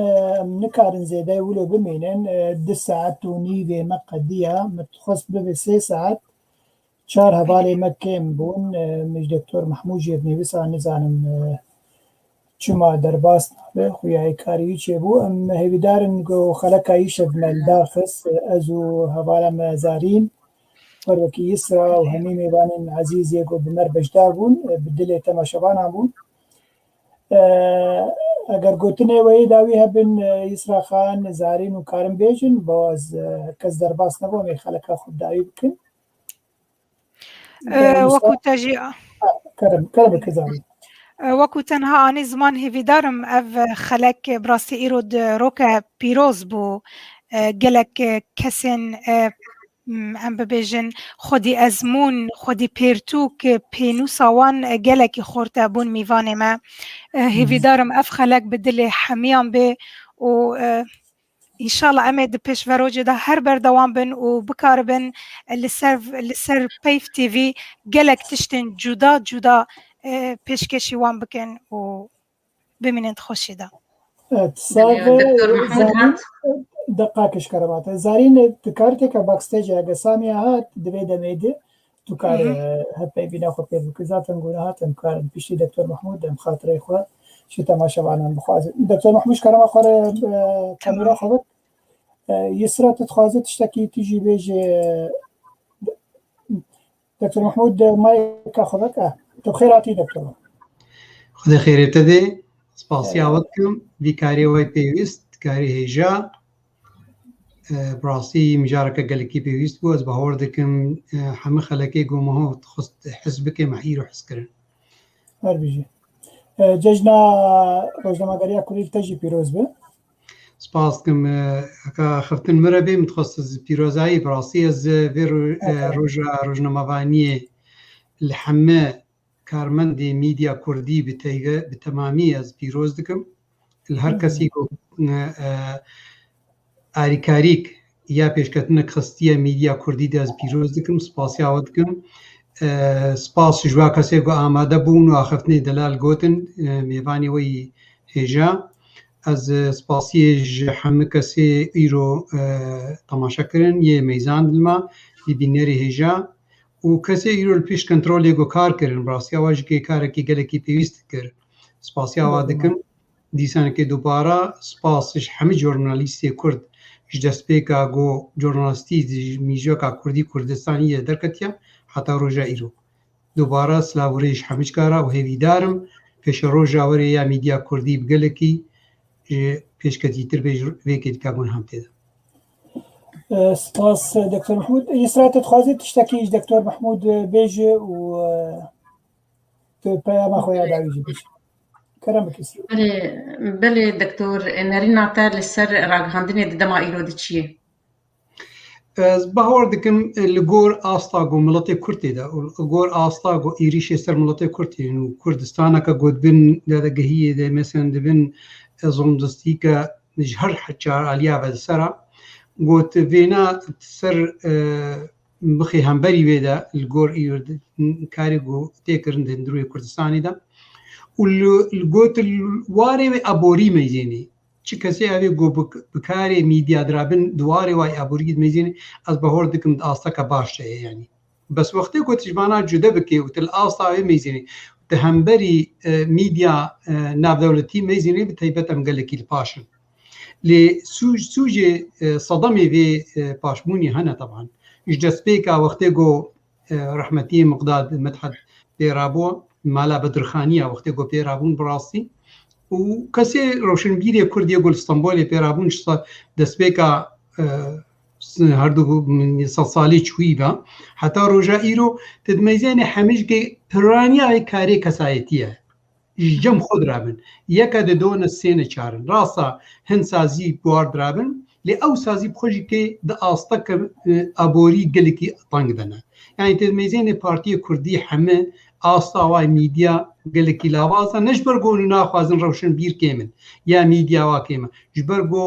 ابوری وا گلکی لاوازا همبری يعني زردستيا دجمني قسمتي كرن افتمام دكبي اوضاي دا جمهور ميديا كردي جورنال يعني روزنامه‌نگاری كردي بخي سرد ميزان هذا جالي كي جمهور بيروز دكي سباس دكي فيقا زردستيا قسر وغاي بي استي وجالي كي دي بجكي ام قالكي دليشي كي بين انه ام كردستان كحق سفاره بجغرافيا خو بديموغرافيا خو روشنبيري خو بجورناليستي خو وام هيج قد وقتي تشارشوفا كطنجدنا يعني بهردو آلي كاريم هوف خوشك السر بسكني ومجارنا دريج كي بله دكتور ببورة ما مستا قد درفتي بدمن السر كنالي مي كردي أنا قالوا دوي درفتا سر بخدنا يان أو ما في راجهندنا ديني دي برنامج خويكو أنا كاغو أم جهدان دكن للسروان مزي خوش كايسرا اخفتنك تشي ودنا مرادا از بخور دكم ميديا ما كردي حطانها دواري قلت وقتي بنجها كديمقراطيه لمزين نجهاوي استي حطانها الاسطا هركس كيد اسطا تشوفكا بكاري بيجي ايديولوجيك سياستك يا بارتيتيكي ماشي رخنا من البارتيتيا رخنا من الواز يعني سازجه كرديه قدرابن انه كما مثلا يا كيما يا نا بالعكس جامير اغلب برانيا وكاركي باش كرنا تشد ميديا يا جاميري دي بيكد اذاعه دبي تلفزيون دبي يا شي جورناليست دبي رخن السرواتي كرن انه واري ديمقراطيه تي كيما يعني راسك كاركي كن كاركي بيويست لجارنا تدميزين سينورا دينن جبوني بيشيا هناك قولنا بوارا كاردكن يعني نقول ميجيو كاوانا أبا هذا دي خيا كرن إنه دواري ديمقراطية دم هو رخني بكي بس الجرأة فرصة تاخش كايسرا أصبح وردكم إيرو ميديا كردي تشل تلفزيوني ما بي مثلا تلفزيوني باشوش كردستاني بي رجاباي كردستاني باكوري كردستاني بي يقصر ميديا تمامي داخلي وچه يعني روزنامه‌ای قدرابي چه اف ميديا قونو دركتيات بجنيدا بعربي الافتراضيه ميديا انترنتي رولا كايرو قال لك جريند ليزي از باور دكم رولا ميديا قول سر انترنت رولا كجريند ليزي بس هيج اف ميديا تمام تدميزيني يا كسايتيا جروب نبچوشكن سازگه سازين نبچوشكن ميديا يعني ابوريا واكيما اردواره كده مو كاري بي ابنا نرخنا ابنا براسي دل يعني دل ايشايكا للالي كي ديجي الي رخنيدا انه هر يكيجي او كاري بيجي تشارچوبا او جغرافيا ديمقراطيه قوم هو خوازي دي ميديا كردستاني ده هبه وقت جو كردستان ايرو بن ظلم زردستي كده ندوي تشارچوبا دي يعني هي تدمزيني ميجوكا دا باز سيستمي دا يجو دادگار السر مرتملاتي كرد هي او سيستم ميجوكا مده يعني امنك هانا وي واري جو امبيجن ولا ميديا كردي بازادي كديمقراطي قلك فرح كاردك بله دكتور بري گوس پرسا خوشته بکم قلك هبال هيجا كومنتاري خوني بسان كومنتي خوني بساندنن وك هبال هيجا فتح تيمار نفسكاري كرد مي باكر هر وكي ديجا عزيز كوشلو دال سلافو رزبو تبا هي وزبو همي خوشكوين عزيز يقو بري انا جي نفساندن دكتور محمود زي پرسك درباري بينوسانو اشتبكن ايرورو وقوتيج زانه خورشيد شوزي عزاك الجمعية لا خزوري وفاة كريه رحمة خدي ليه بوسري وصاغبه او برسي بشي عربي يه بينوسية وتيجي قريوية اما يبدارن قلت لسر بينوسا نو بشي عربي گیای چاسته ایرو هجمارا صدو سسیا آن چارا و درکوی آدم چارا حاضره تو کاری ولو متخ اتمسفره و روزانه بیجوش برگو بله کدام چو براستی بری و نه بری از با خبر براستی دلوانیه ام تمام بنابی کتیا گشتی و بنابی و بنابی میوانش کم ام وقتی رح دلوانیا که خودی دلوانیا خودیش مالباتا خورشی سوژی را دشینن و مالباتا ویرج کی از باور دکم یکیش مالباتا پیرکاویه گوفات با البينوسانو وقنا بينوسانو دسبيكا طبعا ده 2011 هذا 22 ده 2011 ده 2012 2011 دست 22 هزاری ما او روز کرا روزا مفانی کردی مکر روزا دسبيكا بينوسانو طبعا بينوسانو هم وقتی کو منابع ویدانی بالکتاب بیراوا ناب منابع کر بينوس هناك قورتهات قلت گویا اخي بينوس برين هناك هاتيه نویساندن ناب درکتنا روزنا يعني هاتيه بيكا اصبح وردكم جوزنا شاش مهندي صالح بوزان جوزنا شاش اوينا قلت جو كاميسر اخفتنا نوسر زيدكن از باورت نیسکار صالح بوزان اب اخرتن کرن گیدان که منابع متماما پیردانی منابع کرا بينوسانو دسبيك طبعا درهنا ريبيناي دسبيك از باور دكم هنجي بالكتاب راوت الدكتور احمد خليل بو ام قال لك سباسي اخو قال لك سباسي جران جيرد شينن و ام براسي دل شيكا جو ايرو سر ميدي يعني سر وەکو گوتی سەر میدیا بچێکی خدایە پاش طبعا دکتۆر ئەحمەد خەلیل یەک جوان نویسکاری بلندە قدر بلند و جهێ ڕێز و احتیرامیە طبعا هەڤە جیرانی من نەدبی باژارێ من دەنها دژێ وەک طبعا دل ئێشای یاوی ناکی بەمزانین چماش بەرگ و عەفرینە دەرەنگین بڕاستی کە دەبن دەستێ دژمنە دە وەبنا یەک دل ئێشەکی مەزن گەلێکی باندۆرا خسەرلیست ئەم هەم ئەتخوازم بێژم دەرهێنەرێوی ئەول دکتۆر ئەحمەد خەلیل بوو پیشی دەمەکەی ئیدانەکەی کاک خورشید بەڕاستی هینگی بەرێژکێ ینی گروپە دەرخستنێ دەبوو یا سازیاوێ نایگوت داتەکردن لێ کاک خورشید دەستپێکە هژمارە یەک ئەمیندا ئەوە یەک و هەرتمیشکێ دمەشان هەرتمیشکێ هەم ینی غیلافێوی چێت کرد هەم گۆتاری گوتگەهانەوینا ینی ئەسکارم بێژم دەرکە خورشید ئەو ستونە پێنووسانوە ژمارایەکی حتا ئیرۆ حتاوێکی دیکێ وستونەکە گەلێکی گرنگەشکێ حتا دبەشی کوردی دەژکێ ینی ڕۆڵەکەوی گەلێکی گرنگ هەیە دبەشی کوردیدا طبعا بەشی کوردی بەێ بەش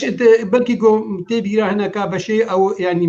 هژمارە یەکەی دووە ئەس بەهۆڕ دکم هەنگی کوردی و عەرەبی یەک جارێ دەکەت پێشتی وینا ڕەخن هاتنەکردن گۆن و ئەبنا نەگەلکی ینی پێویستە هەردوو یەک هژمارێ دەکەوێ ئیدانکەم بەبوو پارچە بوو بەشێ کوردی و بەشی عەرەبی و کاک خورشید هەنگی بوو گەلێکی کارێکی گەلێکی گرنگ کرد ji بۆنی وێ پێشخۆوە بەهۆڕ دکم پێشکەوتنەکە خوشک دەمەکە کندە هاتەکردن ئیرۆ ئەم گەهاناوەی ئاستێ ژمارە 150 دەرکەوێ نێزیک ئیشبەر بۆ ژمارن دەردکەتن ژ پێنووسان و کاک خورشید بکاری خۆ بەڕاستی ژمارن دەرخستن ji بۆنی پرۆبرێم نەخاس وەکەوێ مەسەن سەر هەنە ئاخفتن داهاتە ینی وەکە گوتی پیشگرتیک داهاتەکردن ژ نیسکارێکی را دەبینێ ژمارەکە تەیبەت ji بۆ ناوێ دەردکەت ji بۆ ناوی دەردکەت لێ ئەس دخوازم گەلێکی سوپاسیە ئەو ینی وەکو گوتی دڵخۆشیکێ ژوان نویسکارێک گۆ برۆژانە ئەو بەهەیوانە دەوێ ژمارە دەکارکردن دەستپێکا وێنادا حتا ئەزکارم بێژم حتا ژمارە نزیکی چلی گەلێک نویسکار ینی ڕووپە لێوا هەبوو پارچەک ڕووپە لێوانە بدبن نابنە معەندا دەرخستن و ئەوە وا نویسکارە نیسانی خۆت بکردن وەکەیەکی سکارم وەکە بنا بکەم مەسەن دێدی عەبدولواحد علوانی دکتۆر ئالان کیکانی ئالان کیکی ئەزنهان نابێت مامە ناینە بیرامێ لێ ئەوانە هەنە جوانە وەکە گوتی مەهانە نەفساوێ ناوی دبنوێ ڕووپەلیدا ئەو نامێ ئەو گۆتاری وا دەردکەتن لێ ناکەوێ وەتای ئەنو گۆتارە پێنووسان و پارچەکی تەنێ دەما مەسەن پارچەی ڕەوشن بیبینا گەلێکی خورد دوارێ دیرۆکی دەخۆشک نویسان هلبەستێدا دوارێ ڕەوشنبیریدا حتا گەلک جارا دوارێ ڕەمیاریدا دواری سیاسیدا دواری ئەخبۆریدا گەلک گۆتاری خۆشک دەرکەتن و نویسکار گەلەکن ینی ئەز نابێ وابێژم نویسکاری مەی گوتێت نویسێنن یەکۆ برۆژانە بڕاستی گەلەکن ئەز ناخوازم نابێ وابێژم بەر گۆزێ نابناش بیرکم وێ ینی کەوێ جێن مەسەن غەمگینی کێدا طبعا نویسکاری بلند تێدا نویسێنن و حتا vêkê dîkêjikê gelek cara gotarê hinek ji wan nivîskara carna di gotarin sê gotarin yek hejmarê derdkevê ne got ji ber em kêmasîkê gotara didînin na em dimeyzênin gotarê wa nivîskara bi rastî cihê rêz û ihtiramê ne û armanca pênûsan û pişekî pêş dixê ji ber got armanca pênûsan û guhertina rewşenbîrî mîjoka rewşenbîrî di nav civaka me Kurdî de ye yani em rasta binavê yekîtiya giştiya nivîska rojnamevanê Kurdî derdkeve di destpêkê de hingî binavê hevbendî ya nivîska rojnamevanê Kurd derdket û piştî wextê got yekîtî binavê hevbendiyê bû navê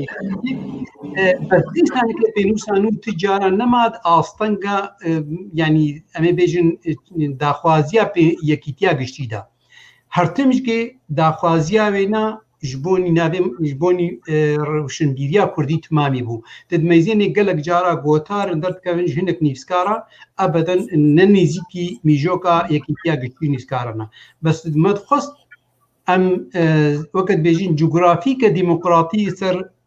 روبلي بينوسان ودرخن اصبح وردكم حتى استكي ام دويدي دا بسركتنا روبلي بينوسانو هرتمجي بكريا وما تجارة غوتاراش كودياتيا ما يعني قوتي ما رفت نكريا الا غوتارن هنا ايشي كي يدخل قيني يعني وقت قوتي گۆتار وێ ناکۆکینە دەرخینێ سەر جیواکە نابەرا ڕەوشنبیریە دا یعنی جیواکە سیاسەتمەداری کوردە ji ber wana belkî gotar ez karim bêjim belkî ji 104 jmarê pênûsan û belkî 4-5 gotarê wilo hatine revtkirin وإلا بتمامي غوتار هاتنا طبعا إيرو غوتار يعني روجنافانيا يعني دوی روژنامەوانیە دا ئەس بەهۆرد کەم پێنووسان و گاڤنا پێویستن مۆڤکاری وێ پیرۆز بکێ ئەوژی دکەوێ وێ زنجیرە ڕۆژنامەوانیە کوردیدا و گاڤنە خۆشک تێهاتیە ئاوێتین یەک ژوا ڕۆژنامەوانیە گۆ 10 ساڵێ کەتە ساڵا دەهادا طبعا حتانها بەردەوامە و ئەفتمامش کە ئەس دیسان کێ دووبارە دکم همه بکار و خباتا برز نیفسکار خورشید چوزی براسی از دیسان کاری پیروز دکم و ابنا طبعا ولو بالنابه کیتیا گشتیا نیفسکار و رجموان کرد داخله تی گوتن درتکوه لی براسی کاری بینا کاری پیروزه و ابنا هرتمش که چه رز و احترامی جردگرن از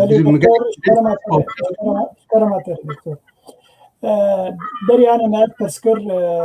جان كرد بمربو قلت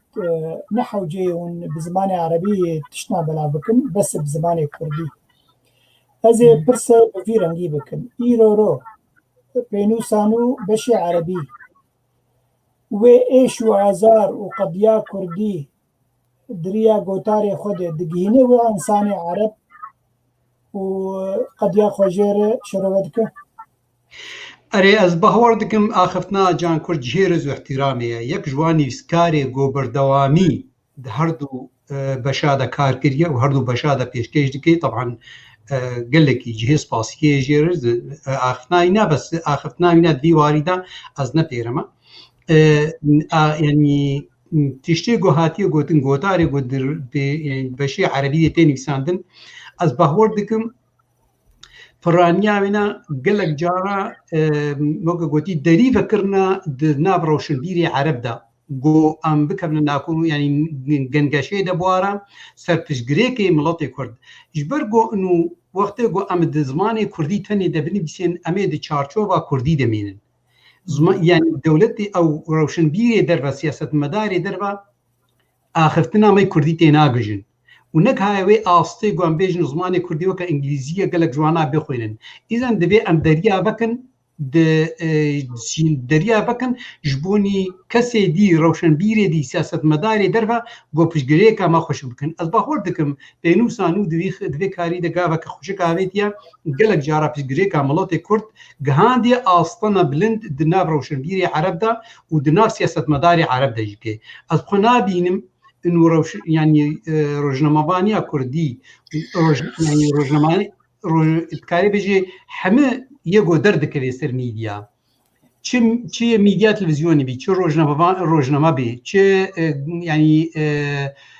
پرتوک بن گۆ بە زمانی کوردی تەنێ بێ ئەس بەهۆڕ دکم وێکێ ماسیک تێدەهاتێ گەرەکە بە زمانی دیهاتیوانێ گۆ ئەم کاربن نها پێنووسان و ئەم کاربن بەشێکی بنگلیزیژی دەرخن و بەشێکی ترکی دەرخن و بەشێکی پارسی دەرخن ئەزێ گەلێکی پیرۆزیایە بکەم و ئەزێ گەلێکیشکێ کێ خۆش بم ji ber گۆ ئاستا کوردی پرۆبلێمە مەڵاتی مەی کورد gelek zimana em bigihîne nav dewletî û pênûsan ya beşê Erebî ez bawer dikim bi vî karî xweşî kirabûwa û ez gelekî wê pîroz dikim û ez bawer nakim yanî kêmasîk tê de çê bê di aliyê wela mesan serdestî zimanê Ereb Kurdî bûwa yani zimanê Kurdî paşxistiye na bilaks îro mesan beşê Kurdî roleke giran lêzê di hundirûyê civaka Kurdî de beşê Erebî roleke گلێکی خورد لیسێ دناو جواکا کوردی دەژکێ و دناو جواکا عەرەبی دا. بەڵێ دکتۆر یسرا هەگە پرسێکی تە هەبێ دکتۆر تکارە بکە پرسێک من مایە نا بس متخوست اجي بيجم بالدكتورة تشخندي قهدانا مد زمان هبه وجي كيف خشي وسربلنداي براستي تشاندا ما عربية خندنا ما عربية قال لك كردين ما بعربي نبيسين جبر دبستاني متنا بون ويدا ميجو ام دبستاني خد بخوين بيتري ام فيري زماني عربي بون بيتري ام دناف تشاندا وان ده ام مازن بون جبر ولو ام دبينين قال لك نبيسكاري ما بعربي نبيسين يف كسي جوجرولا والعربي ده هي وكردي ده بلكي اف الجبهه اف طاقم كانت تنا كردي وكاربه بني بيسين اجبوت شيء ام وان كسا يعني متنبكن دما قلت كاربدي وت كاركيش اخويا دريا زمانك يدلجي تبدي خو يعني كرن جمله تاره جيكي خشي براسي دما قويرو ام اوروبا جي دبيجن ولا هم زمان زانن يعني نكي ماني كجمر دما قو ام زمانك تجي ام دني بيسين وتشتي خوش قوم بدن زمانك خوجي ام زمانك خوجي بني بيسين وامزاروك خو فيري زماني خو بكن جوجا او بشو بين زمان ما وبزمان ما بنيفسين ويجي كيف خشي براسي بس دما ام بزمان كي تيجي نيفسين افجي بيشكتنا مجي كردايتي دنا برنامج وسباس براسي اخذنا زي بشكل فيدي سر زيدكم خوشكا يسرخ شكل قلكي بيست براستا قالكم هو صار زماني خبسكني ساروكي خو هينكي تشروشن بيكي كل هذه قالك زماني كردي خوشك فير بيو بنفسيني از گەلێکی سەر ئاخفتم ینی ئەش ساڵە هەشتێوێ کێبە کوردستانی دەرکەتمە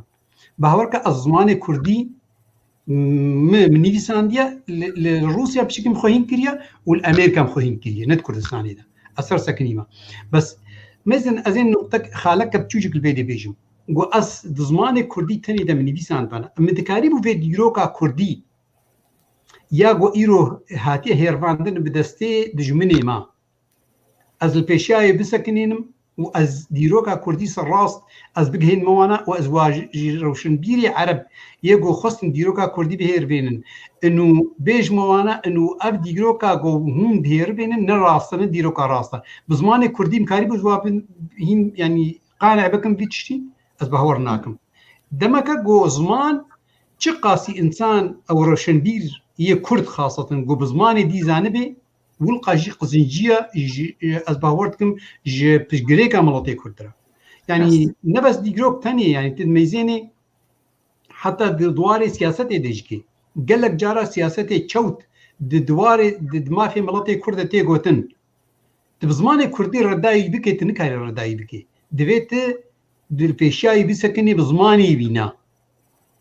واز باوردكم بينوسانو دوي وارده قال لك خشب خاصه دواري ديجروك كده تدميزيني قال لك خورتنا يجو يعني خلك دريج سر ديروكا ملوتي كرد تندري بينوسانو ده نيفيساندنا يعني وقال لك يعني كاري بيجي قال لك گوهرتن خصية ديروكا تشوت ده ديروكا شاش گوسر ملوتي كرد هاتيه كرن وتمام زماني عربي هاتيه خويا كرن انا خاص مكمل مثال هذا طبعا الفيدري لانه قال لك فرتوك در خصن سر ديروكا ملوتي كرد جبو ديروكا ملوتي كرد يعني خرابكن از باورتكم بينوسان فيدي قال لك جوتاري خوشك دواري در خصن او جوتار بونه وكناما وغانا وانا يعني نقول انه دي تشارچوفا بينوسان ودما نه دي تشارچوفا جغرافيا كردي كردستاني دما نا او جوتار بگرانبونا خوا گهانا وا کسی گو گرکه گهابا وا فعلا گهانا وانا و از باورتكم باندورا وینا قال لك خرد بسروانا بله دکتور تشتك بالا مدكشينه ام وقت سازيه كي يكيتيا گشتيانه بسكار روزنامه‌وان كرد لكردستان روجاوا انجل سوري ام هول ددن کو ام توريا خو چاند خو باريزن لي بله نوچين روجانه ام ناشوپینن ایرو روی مالپرک مچه ببه بری مالپرک مهبو تایبت وک ارشیفه کجبو پینوسانو بو سانا مالپرک گرک واروجا حاضر به تو وک جیگر سروک یکیتیا گشتی وکیلی جیگر پینوسانو تحزدک ام دوی مالپریده ام نوچین روجانه درخن ایرو رو شامی کردستان روجاوا روشک آلوزه روشکاورتی گلک نوچه چه دبن دلیشی ددمه لیبلی ام نچار دمینن که ام چه بکن هر ور حوالی مل سر فیسبوکا هر یک پوستره که خودت خو الوستا خود دو خویا کرن اگر بویارک مزن چه بو ام وکی کتیا گشتی بیانه کتی درخن تو چون بیجا گمال پرک چه بو گلک ام نوچه روزانتی بلا بکن براستی میوانی وی گل استرالیا اف بگریک آنی سر زمان گود بتایبت ابنا تقان گوتی بهدیرانی ده مثلا از باورد من قصداوی نه روجاوای کردستانی بو باکوری کردستانی اینو روزنامه‌وانی روزانه توننه حتی هاتر نکتیا و ابیک جوا خلقایا از خالق دی دجبوی پیف تی وی از باورد که مجاره که اف خالها ما آنی سر زمان اینو ام دخوازن روزانه نوچه کردی یک درکوی نوچه کردی بیرو خوشکای استراحت باورد کم یک جوای گو خواست گو از پیشکش کم یعنی نوچه کردی روزنامه لینها وقتی گو مال پرا ما درکوی کله کی پیرم گو خورتک دوی وای می کردیه نوتین اوی گو دکارن وی کاری رابن جبر گو کاری روزانه نه کو کاری که آسانیه خورته گود میدیا د خوش خورته او د انټرنیټ د خوشا گود وی یعنی د یعنی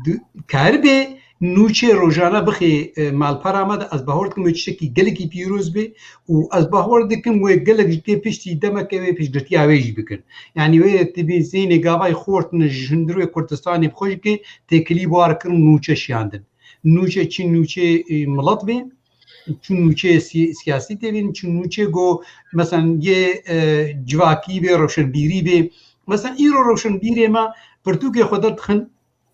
يعني قلنا أو بلا بكن يكي هوالي أو بلا بكي أم بينا حسن لي وقت يقول مال فرق مدر كبي وأم بشو بينن تشيكي جو برتوكا كخدر خسيا جوتارا كهجاد رخسيا لك لكلنا كخشك درخسو أم بحساي بكن تبكن از بهورت من جهة بيروزيا بي ويقلق جدي خشيا بين از بهورت أبيك خلكي سركيا جرك د مال فرق جو بي داني ميزيك يا جودر كبي جرك سريم سكنن وسردش كي يا جو أو لکه گو امسر سکین خوشکای اسراوت باوی مانی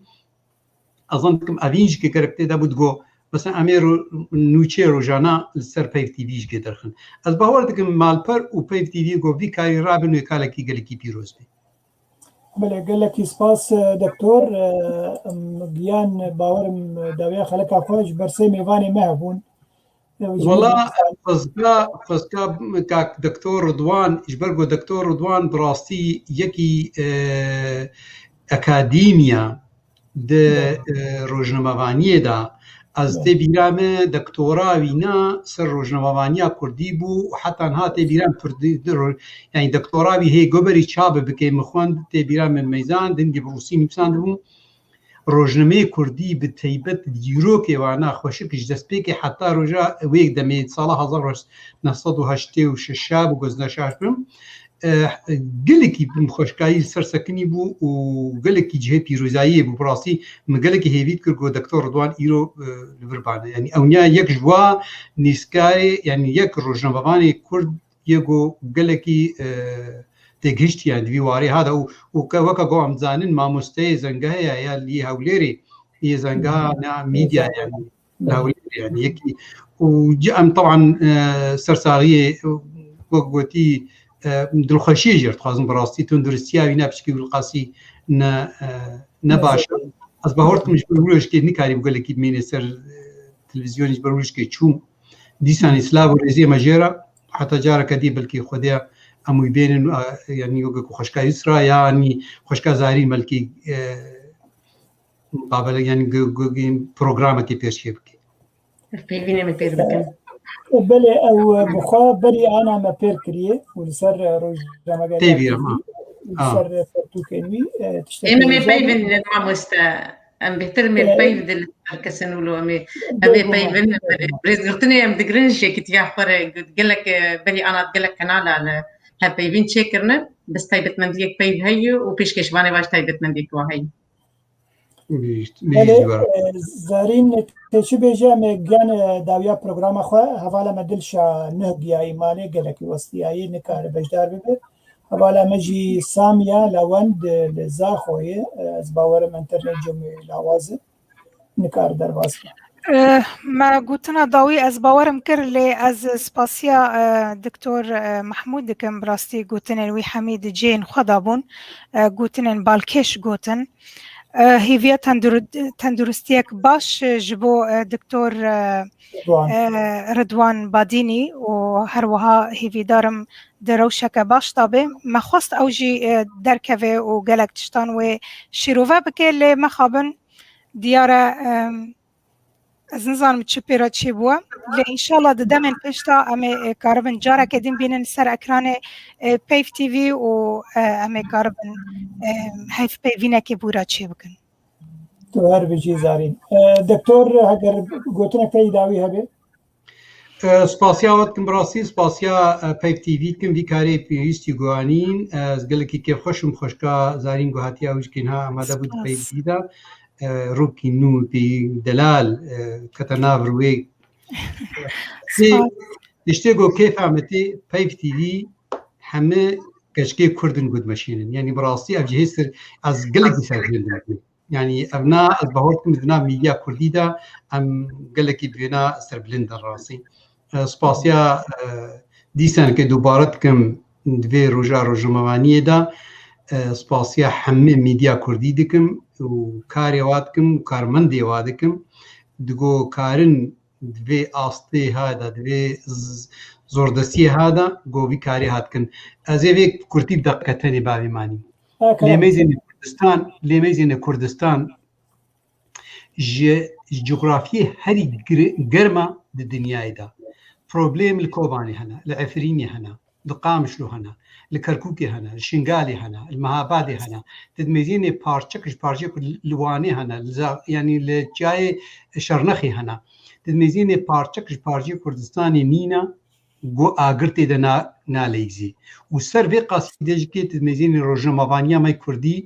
و بێگو ئابووریاوێ قەوین بێ و vê ینی زۆردەستیا ئەبووری گۆسەر و سەر دەژکێم کار دکن بەڕاستی ئەس ئالیەخەوە ئەس پیرۆزیا خۆ دکم پیرۆزیا کورد و کوردستانی بن دیواریدا سپاس شتمامارە و ژوا کاری وەرە سپاس یسرا خان توجی گوتنا خۆی داوی بێژ بۆ خەلکی بدایی بله ام دیسه وی روژا پیروز روژنامه گریا کردی لهمو روژنامه وانان ام پیروز دکن و لهمو کارمندین پیجی بتایبت ام پیروز دکن براستی جی کف خوشیه وکی دکتور گوت گو ام ببینن گو ملت مدهمی ده وریده خودی رول چه ریه بده بر ام دین رولاوی هید بتایبت رولا رگهاندنه دم براستی بلکی ما ام بیشن ما زنین گه نخوندی دواری رگهاندنه ده لهری امكارن ما في ويرا كاندني بتني دما جو ام كيفن جي ويدم بري قالك سباسيا وجيتكن و ام سباسيا تماشانا تبعتني جروب مرا سپاس قال لك يسرا خان زارين خان هر وكيل جي دكتور هيجا دكتور محمود قال لك سپاس بو تماشاوان هيجا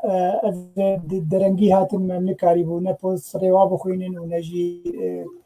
برسباوا بدن مامستا محمد اسماعيل وسعيد عبد الكريم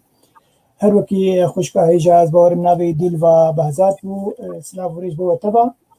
وسلافك تايبت جبو كسن مي كنترولي عبد الخان تلداري هلقصاني هيجا وهر وكي خوشكا هيجا رقية احمد حاجي سلافك قرب وقف 10 ساعات ونيف نابو 6 ساعات وحج دقة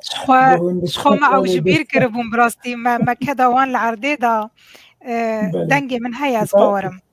دنگي تايو تكاري سلاوي خو بگينوا بله ام براستي دست خوشي لوان دكم ايرو گلكي الگلمه مانديبون وكو تاگوت 10 ساعات ونيف يعني نهم دكا اوقص مر علي كربون دست خوشيك مزن لوان دكم باشه دیسا ماتن داویا خلقا خواه گلی جاميرا شباب منو خوش هم هبی دارنگو بدلی وبو اف خلقا ایشو